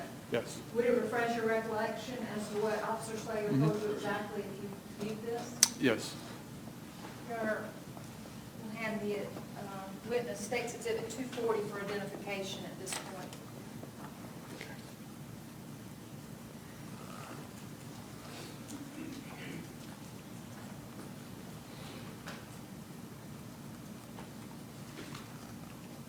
Yes, in my report, it says that Michael commanded the, Mr. Scott to drop the taser. And after he commanded Mr. Scott to drop the taser, what did he do? Mr. Scott didn't drop the taser. And that's when he drew his, he fired at him. Did Officer Slager tell you how many times he thought he shot? He wasn't sure at first. And as we were leaving the scene, some officers had marked shell casings with them. I believe they were business cards, just to locate them. And we had counted them as we went by, and I believe there were 6. And Mike says, I think I shot at him 6 times. And what did Officer Slager tell you he did until help arrived, as far as aid? He has indicated to me that he rendered aid. He didn't say what that entailed, and I didn't ask him. He just said he rendered aid. Now, when Officer Slager was speaking to you, was he compelled to talk to you? Did you make him talk to you? No, I didn't make him talk to me. I just asked him what had happened, and he told me. And you kind of stayed with him the rest of that morning, was that right? I did. Providing comfort? Yeah, we got out of the scene. I got him out of the scene and put him in my car, to sit in my car. And And you were in the process, you said you weren't going to investigate the shooting, that SLED would do that, and you weren't in charge of doing any kind of internal affairs investigation or anything like that? no, I wasn't. And when you were speaking with Officer Slager, you were with him for how long? Hours ago?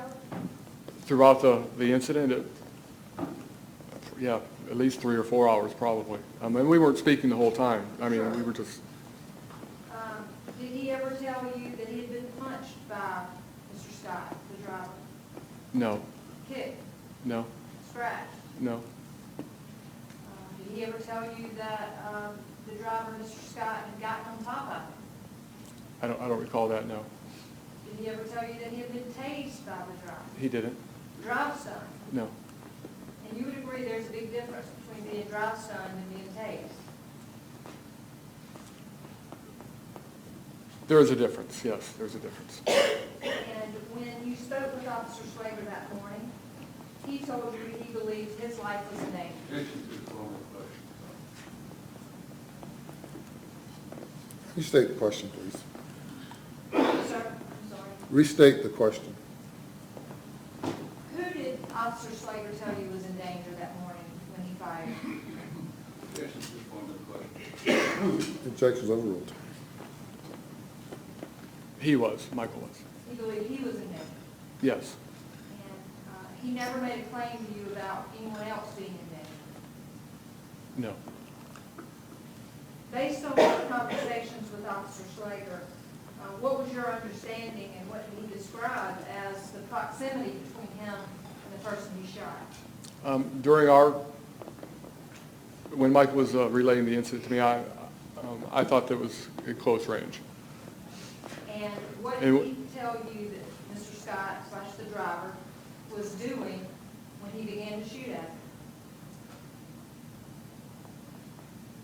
He was pointing his taser at him. And you mentioned that you spent several hours with Officer Slager and that you had put him in his car. Did he stay in your car or did y'all go somewhere else? No, we stood in my car until we left. And where'd y'all head after that? To the station, back to the station. And what was the purpose of that? We were to meet the SLED forensic officer at our headquarters. I'm sorry. We were to meet the SLED forensic technician at our headquarters. Okay. And what about after that? Where did you take him? We went to the hospital, Roper Northwoods, near Northwoods Mall. For? Drug testing, urinalysis, and for... That's standard procedure, right? That is standard, You didn't yes. have any reason to think Mr. Slager was under the influence or anything No, that's just standard procedure through our department. And also for treatment for his lacerated finger and his knees. And how was it that Officer Slager got home that day? Did you take him? No, I did not take him. His wife met us at the hospital, and he went home with her. That's important to know. That's all I have, Your Honor.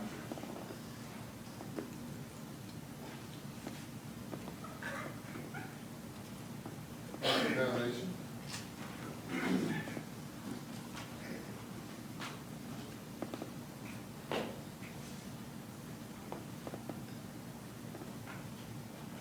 Morning, Lieutenant. Good morning. I noticed that on your right pocket you have your name. Yes, sir. Correct. And what is the badge below that? That's a SWAT emblem, a SWAT pin, if you will. So you're a member of the SWAT team? I am no longer a member. This pin signifies 10 consecutive years of service. I resigned from the SWAT team a few years ago, about 3 years ago. But you're familiar with the duties of the SWAT team, and you're familiar with the duties of patrol officers? Yes. Is that correct? Yes, that's correct. And patrol officers are the first line, is that correct? They're the ones that have the most contact with the population. They're the first one to arrive on scenes. They're the first ones involved in incidents and whatnot. Yes, that's correct. And the type of training that they have, are you familiar with the type of training that patrol officers have? Our yearly training, our AIM training? Well, all the training. So Yes, they start off with the training at the academy, is that correct? yes, The Criminal Justice Academy. And there are a number of various lesson plans at the Criminal Justice Academy that have to do with law and what police officers should do, how they should do it, the method that they should employ as a police officer. Is that correct? that's correct, yes. Do you know anything about their physical training? No, we don't, our department doesn't have any required physical training And for there's patrol no officers. requirement to pass the academy the first 9 weeks on any physical basis. Is that correct? Correct. And there are members of the North Charleston Police Department that are short in stature, Yes, perhaps even one under 5 foot tall. yes, Is a lieutenant, yes, female. yes, And the physical requirements for that particular officer would be the same as for, let's say, C.J. Haversham, Officer Haversham. yes, So a wide variety of physical attributes on part of the personnel. yes, that's correct. And during the post-criminal justice academy employment with North Charleston, no PT. Correct. No, you have to run 1.5 miles in 12 minutes. No, you have to run 100 yards in a certain number of seconds. No number of pull-ups, sit-ups, push-ups, nothing. Nothing.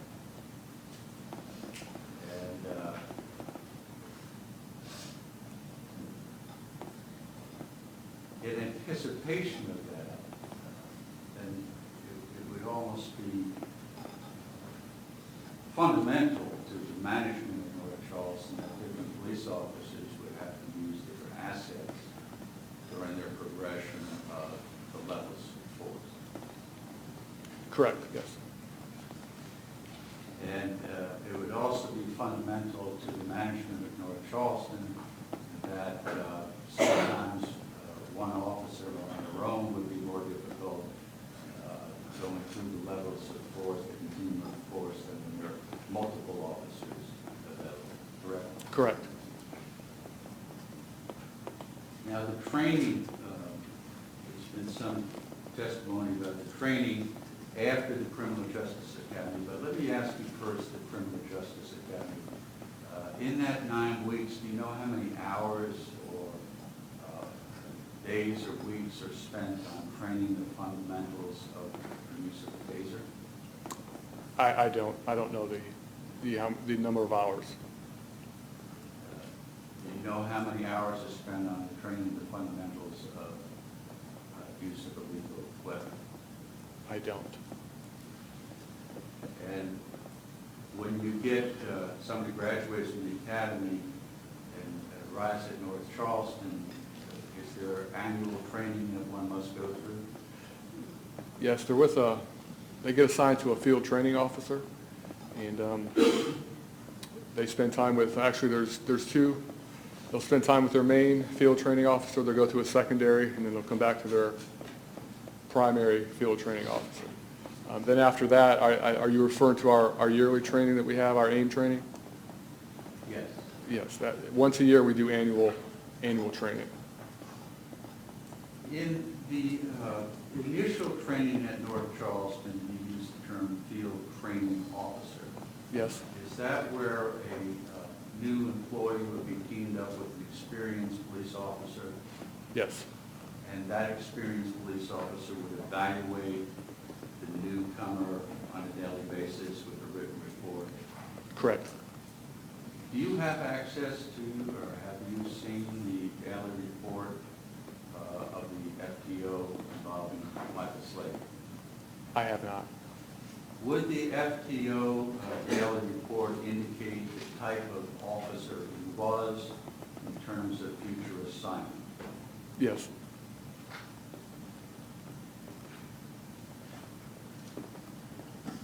Were you familiar with Officer Slager when he worked in South? no. Your familiarity was with him when he worked in Central?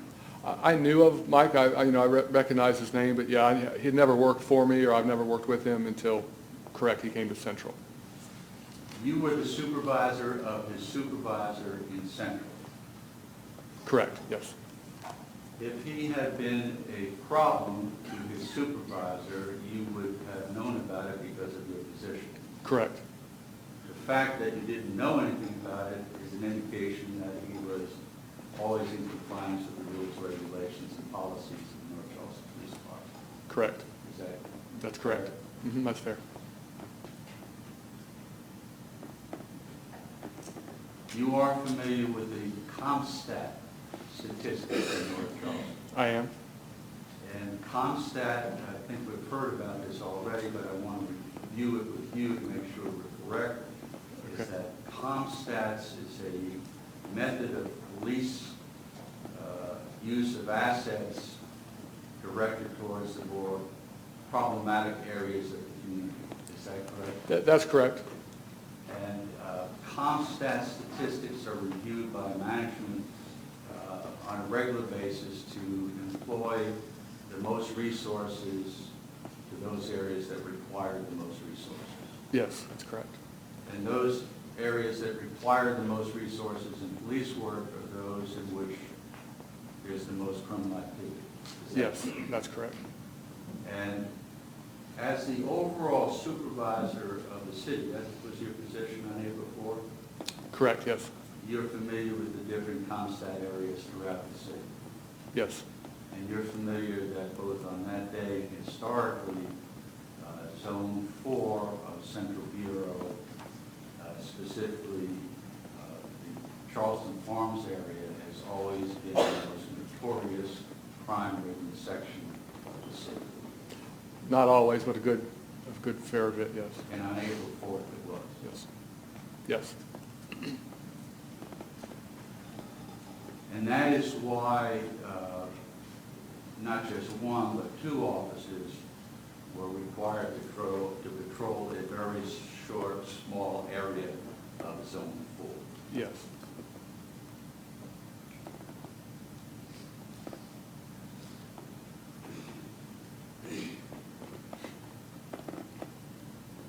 With respect to the manpower on April 4th, you're familiar with what was assigned in terms of the management decisions of how many patrol officers and supervisors to deploy that day, to have working that day, knowing it was a Saturday, knowing it was a Saturday morning. There were a certain number of officers assigned on the patrol level as well as the supervisor level. Is that correct? I don't have the specific number, but yes, I was aware. But assignments are made, I mean, everybody knew when assignments were made, that was a Saturday, I mean, right? Right, correct. You make assignments based on statistics, including Saturday morning, Mhm. Yes, because crime doesn't follow any particular time, that's correct. it doesn't follow any particular day. No. In fact, SWAT team was available that day should something happen. I mean, you never know what's going to happen from moment to moment. Right. Police. Were you familiar with the policy at that time in terms of manpower deployment, the use of overtime to substitute for people who are absent and whatnot? Yes. Would it be fair to say that up until July of 2016, 3 months ago, that the policy employed by North Charleston was due with what you had? Yes, pretty much. And in fact, until July of 2016, there wasn't any mandatory or any suggested or in any way minimum manpower requirements, so that if 6 people were supposed to be working that day and 1 person showed up, or 2 people or 3 people, you just do with what you had. Well, throughout the city, if one bureau was short and we could pull from another one, we could do that. And we did have an overtime. It wasn't. It was more of a volunteer. If we'd have our deputy chief in charge of patrol would put out, hey, we have these dates available, and that was planned leave. We would know who would be on annual leave or who was going to be out on vacation or training. Then he would put out a memo to say, hey, if you would like some overtime, these are some dates available. When we knew we were going to be short. And are you familiar with the manpower resources on April 4th, 2015 in South and Central and even in North? Yes. And if we could take a look, please, at South.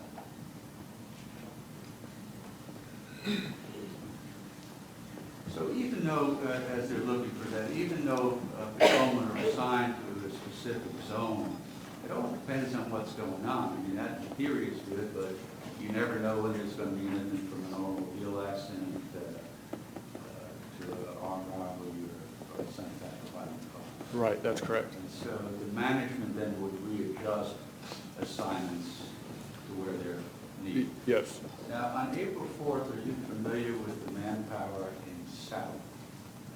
Your Honor, if we could just get an exhibit number for this.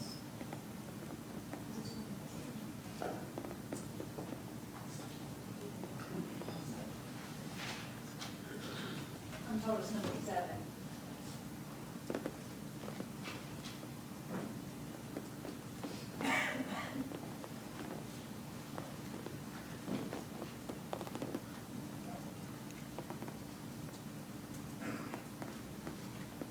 Let me just show you these because, not to take more time, if you could just Sure. review those to see if you're familiar with those.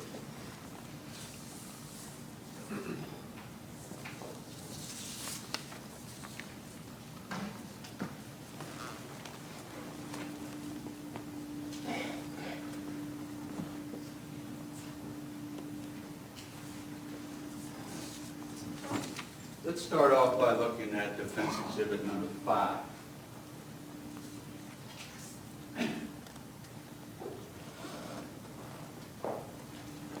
So defendant's exhibit number 5 is a geographical map of North Charleston, which lays out the geography of the South Bureau, the Central Bureau, and the North Bureau, including the particular zones in which one is assigned. Is that correct? That's correct. And now take, if you will, the South manpower that was seen that day by looking at exhibit 1.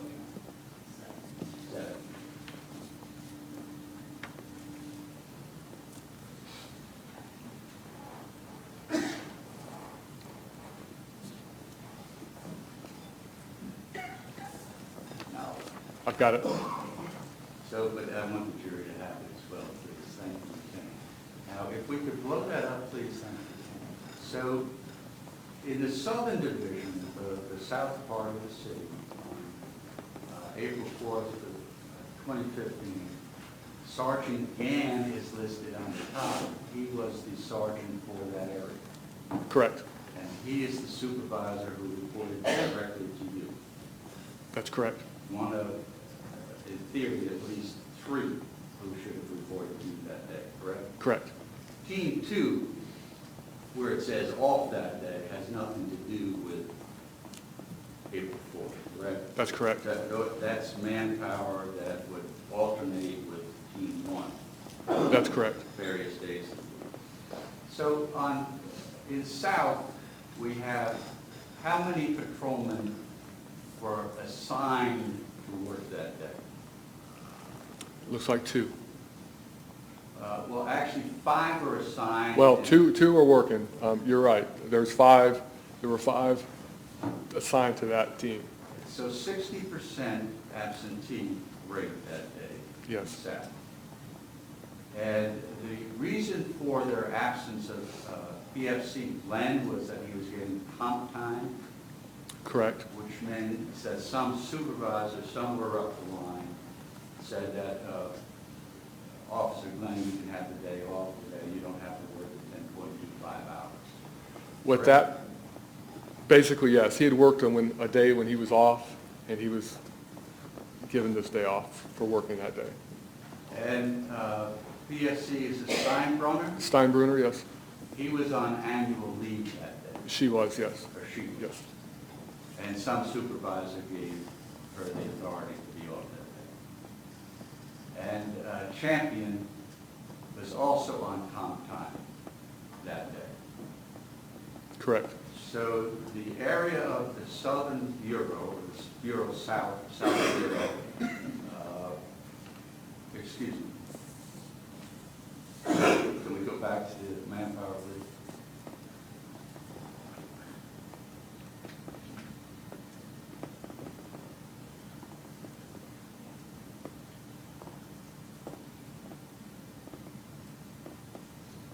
So in terms of manpower, in terms of the work bees, if you will, people who are on the street having those interaction, 3 out of 5 were given permissive leave that day.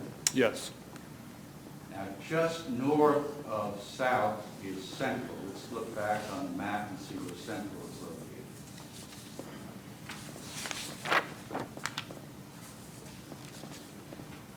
So it touches South, except for Central number 8, as in 8, 4, and 5 are contiguous with South.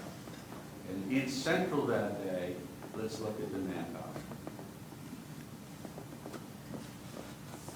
This is defendants. 8.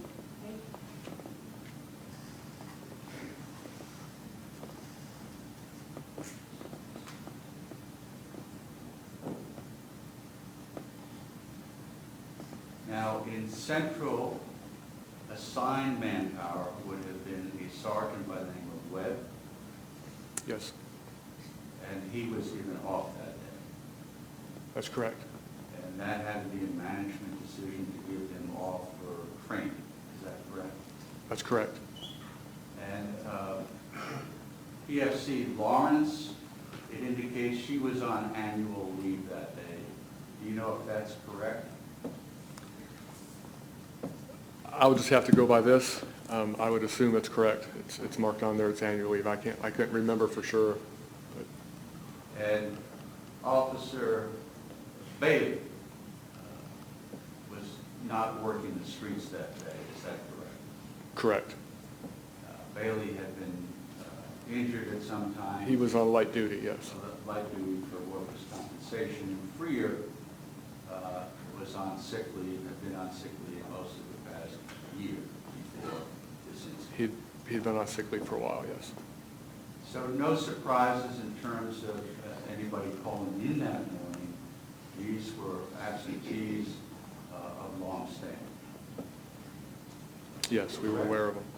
And then, one thing we haven't heard about, at least the jury hasn't heard about earlier, where it says Central CSO. CSO, what does that stand for? That stands for a community service officer.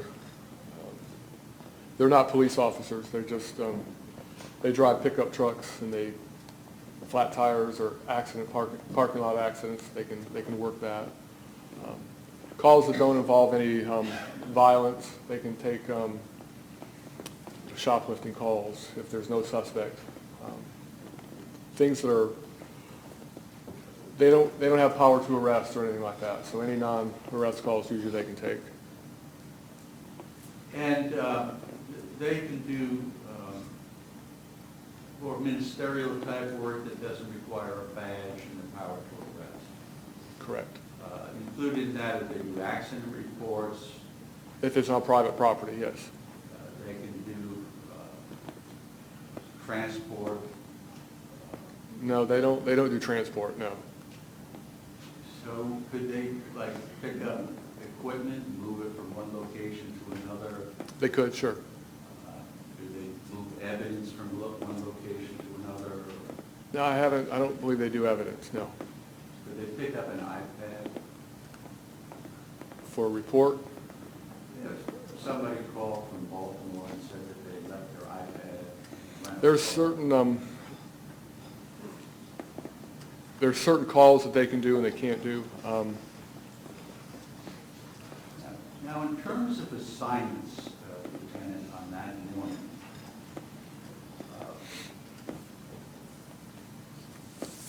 you don't make assignments. You don't say, hey, Joe, go to a specific location. Correct, the sergeant does that. The sergeant makes a determination of who goes where, correct? Correct. But also the consolidated dispatch, they have a roster who's working that day, and they make assignments. Yes, they get this sheet every day. Yes. And so it's not a street decision. It's not what's going on at the moment that the police officer, the police sergeant makes that determination. It's made from a windowless building, if you will. As far as dispatching the calls? Yes. Yes, that's correct. And the calls that were dispatched to the officers who were working that morning, in terms of Habersham and Baines, were made not by a sergeant, not by a lieutenant, but by consolidated dispatch. Correct. And you're familiar that Habersham was going to pick up a bench warrant, I am. and that Baines was unavailable because he had picked up an iPad. Yes, I'm aware of that. And it was an iPad that was not stolen, wasn't lost, it was accommodating tourists to locate an iPad that the tourists had left in a rental car. Correct? Correct. And certainly he could, if he was assigned to do that, he could have kept it in a secure unit. There was no need to bring it to City Hall until the end of the day. He could have. It's a judgment call, right? And I'm not picking on his judgment, it's just. Correct. There was nobody on the street at that time. Probably in retrospect, the judgment. Well, that's correct. And at the time, the call, we can see on our computers if calls are pending, of course. And when she dispatches the calls, she dispatches what we have available for the calls we have available. And we can't sit around and just wait for the bad stuff to happen and not dispatch if we have available officers to, you know what I'm saying. Right, it's important that the jury knows what you're saying. So the dispatch dispatches officers based on the necessity of the moment. Correct. And in that person's mind, the necessity of the moment was picking up an iPad, and the necessity of the moment was to pick up the bench warrant. Correct. Knowing that Slager was the only officer on the street. Yes. Now, are you familiar with the issues involving the captain who was over you? Captain Joe Stevens was your boss. Correct. And were you familiar with the emails that he sent out to you and to the sergeants and the port patrolmen in terms of being more proactive? Yes. And the encouragement, I know there's been a lot of debate about quota systems. Perhaps the terminology is what gets us in the way, but police officers were encouraged to make both traffic stops and interdiction of pedestrians, is that correct? Correct. And that was something that came down from top management, and people who were patrolmen at that level, on the first level with the interaction, were encouraged, in fact instructed, to make those stops. They were encouraged, yes. And in fact, the ones that didn't do it were accused of hiding under a shady tree. That was the terminology that was used. I'm not familiar with that. Certainly, I didn't get that, but I do know it. Captain Joe Stevens. Yes. And he was reporting the pressure that he was getting from over him, going up to the chief of police, for stops, or frequent stops, because that's what was considered community policing in North Charleston at the time. Correct. That's correct. And the idea was to stop vehicles or stop people on the street in order to tamp down the violent crime that was going on. Correct. Is that correct? That's correct. Now, knowing the shortage of personnel at 9:30 that morning, the 50% patrolmen in Central, the 60% in South who were absent at that time, and the 100% of supervision that was absent that time in Central. Do you know where the sergeant was at the time that Mr. Scott was stopped in supervising the patrolmen who were on the street? Sergeant Gann, are you asking me if I? Yes. Was Sergeant Gann responsible for Central that morning? He was, yes, sir. And there was also another sergeant who was responsible for supervision. Yes. So the bureau in the middle, Central, had no supervision. They had 50% officers. The sergeant in the South Bureau was working with only 2 out of 5 officers. And then there was a sergeant in the North Bureau who was working, also who had a shortage of officers that day. Correct, yes. And if we could look at, no, 9.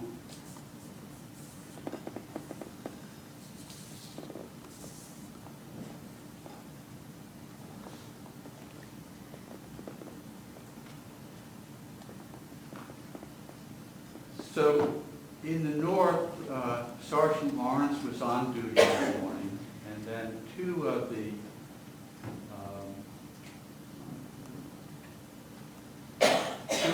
officers assigned to that area, one was on annual leave. Again, that's something that would have been approved by management. Correct. Another one was on light duty because of an on-the-job injury, correct? Correct. And then you have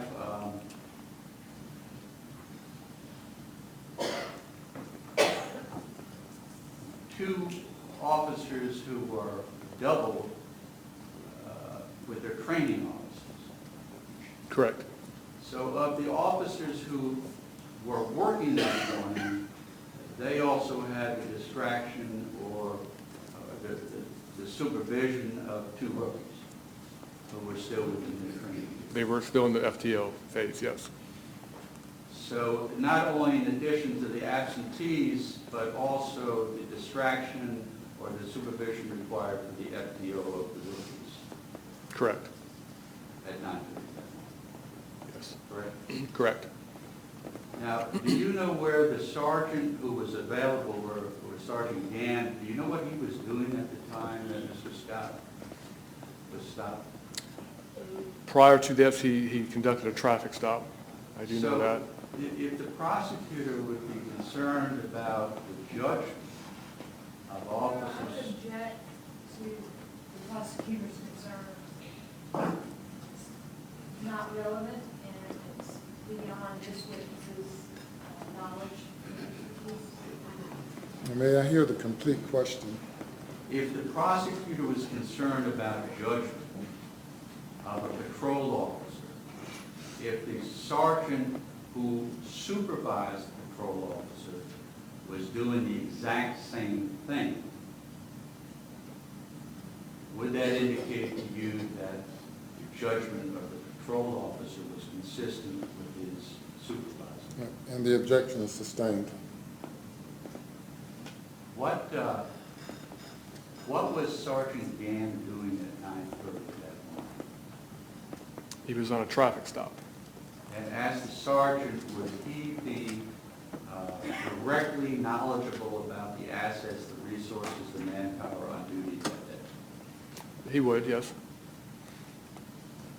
And he would have known that before he made the traffic stop? Correct.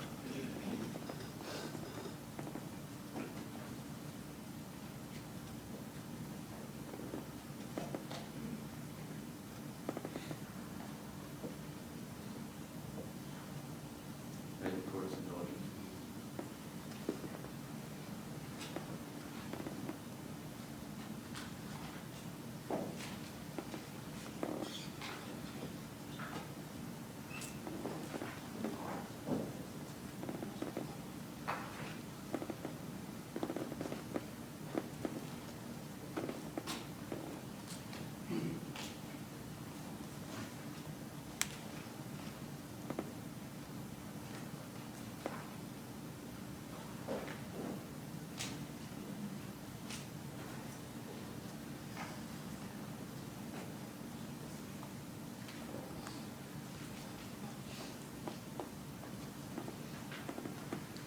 When you arrived at the incident site, you parked on Craig Street. You walked down Yellow Brick Road. Do you know whether the crime scene had been secured prior to your arrival, that you entered the crime scene, or was that not considered the crime scene?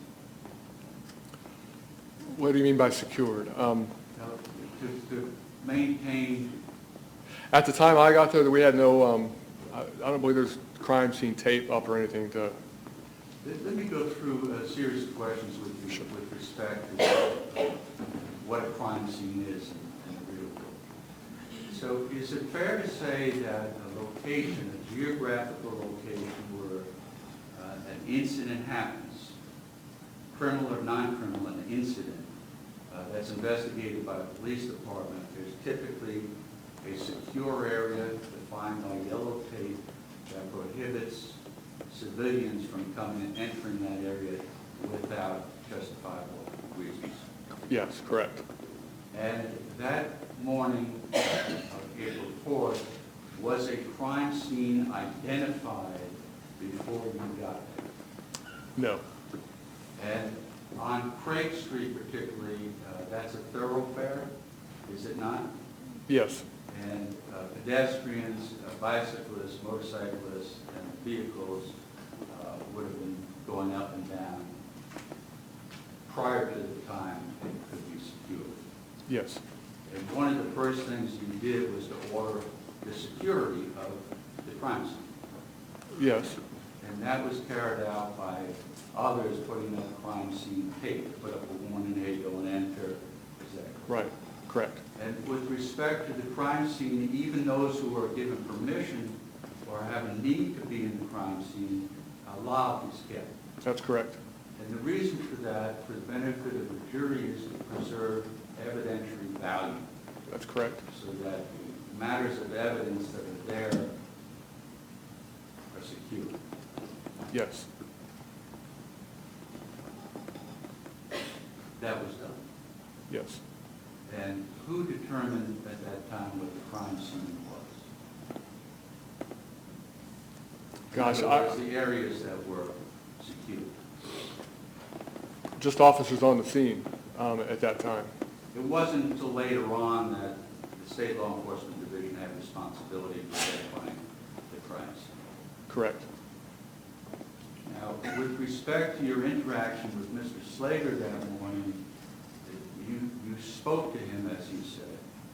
Yes, You spoke to him with the knowledge that you had from your experience. You spoke to him with the knowledge you had from your training, including that at the Criminal Justice Academy, and what was called AIMS training, or the annual training by North Charleston.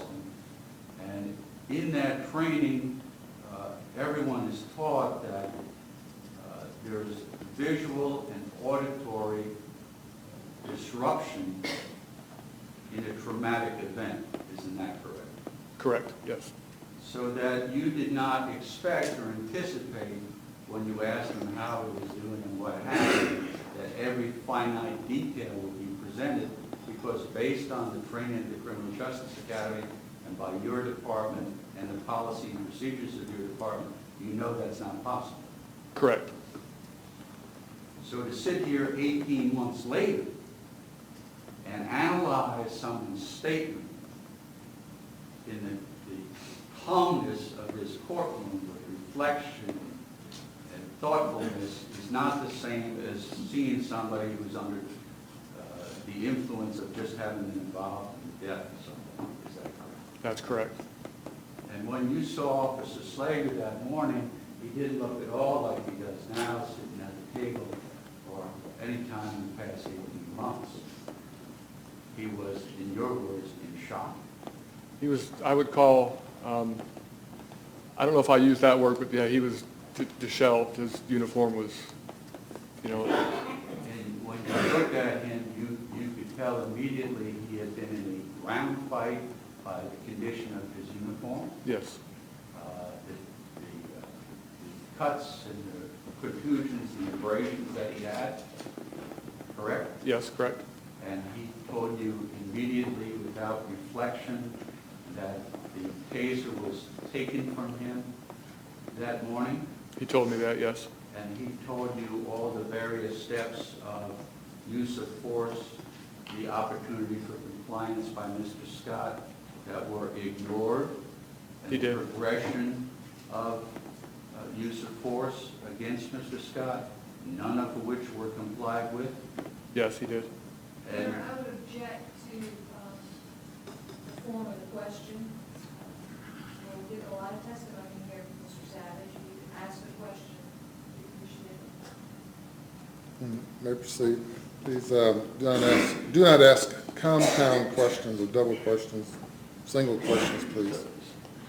so did he go through with you, maybe not using the terms, but the use of force as he's trained, as you were trained to employ in a situation such as this? Yes. And was it clear to you, Lieutenant, that none of those progressive steps of the use of force were ever complied with by Mr. Yes. Scott? Now, when you looked at Officer Slager that morning, was his uniform disheveled? Yes, it was. I understand that photographs were taken. Were you there when photographs were taken?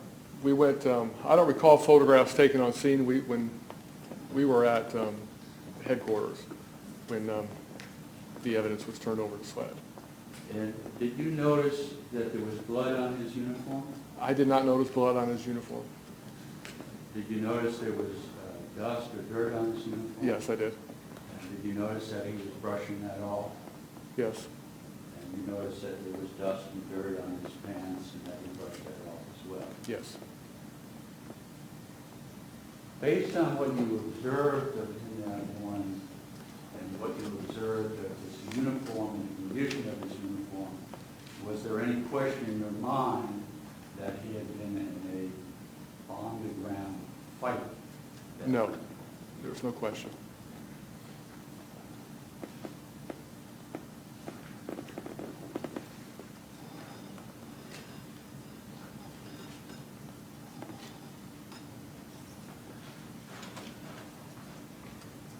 And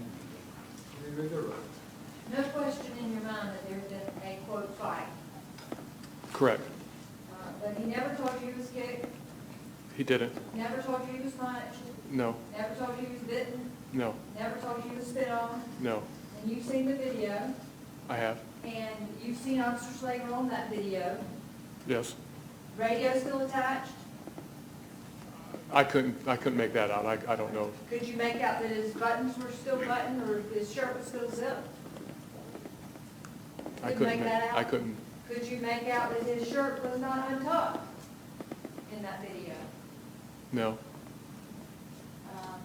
Could you make out that his earpiece, or the thing that goes on the back, the mic, was still on? I didn't notice his earpiece. Did you notice,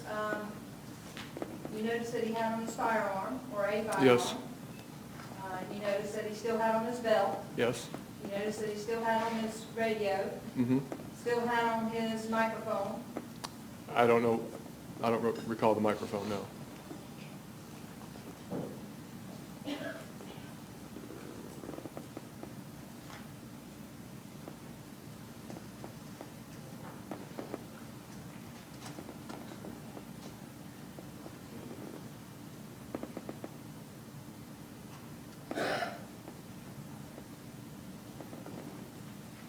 Let me show you what's been marked for identification mistakes. 208, Okay. you recognize that? Yes. Is that Mr. Slager that morning? That's Mike. Is that him that day? Do you know? I would say yes. 209, Yes. that's That's Michael, Officer Slager? yes. From the back? Yes. And you saw the injuries on Mr. Slager's knees, Mm-hmm. Yes. 213 and 218? Yes. Were those his knees that morning? They appear to be Michael's knees, yes. Your Honor, read off your states, 208, 209, 213, and 218. Any objection?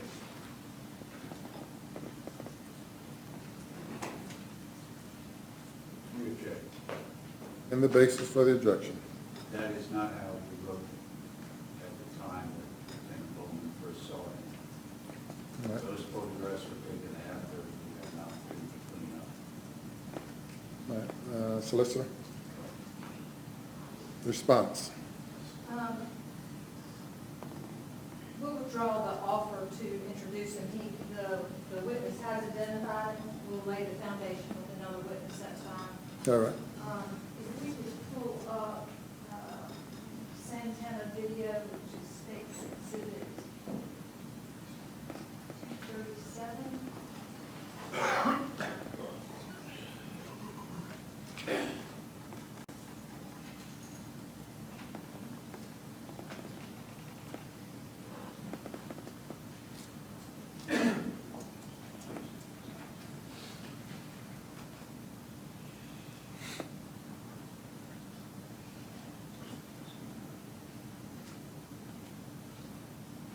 All right, ladies and gentlemen, we'll have you go to the jury room for a few minutes. Please do not discuss the case.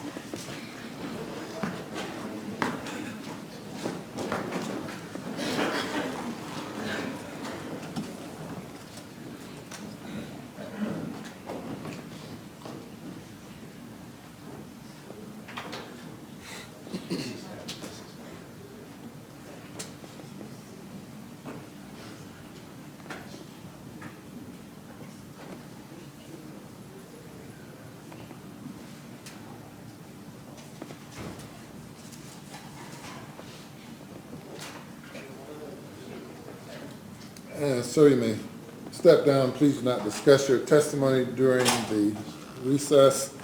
The jury requested a break. We'll take 10 minutes.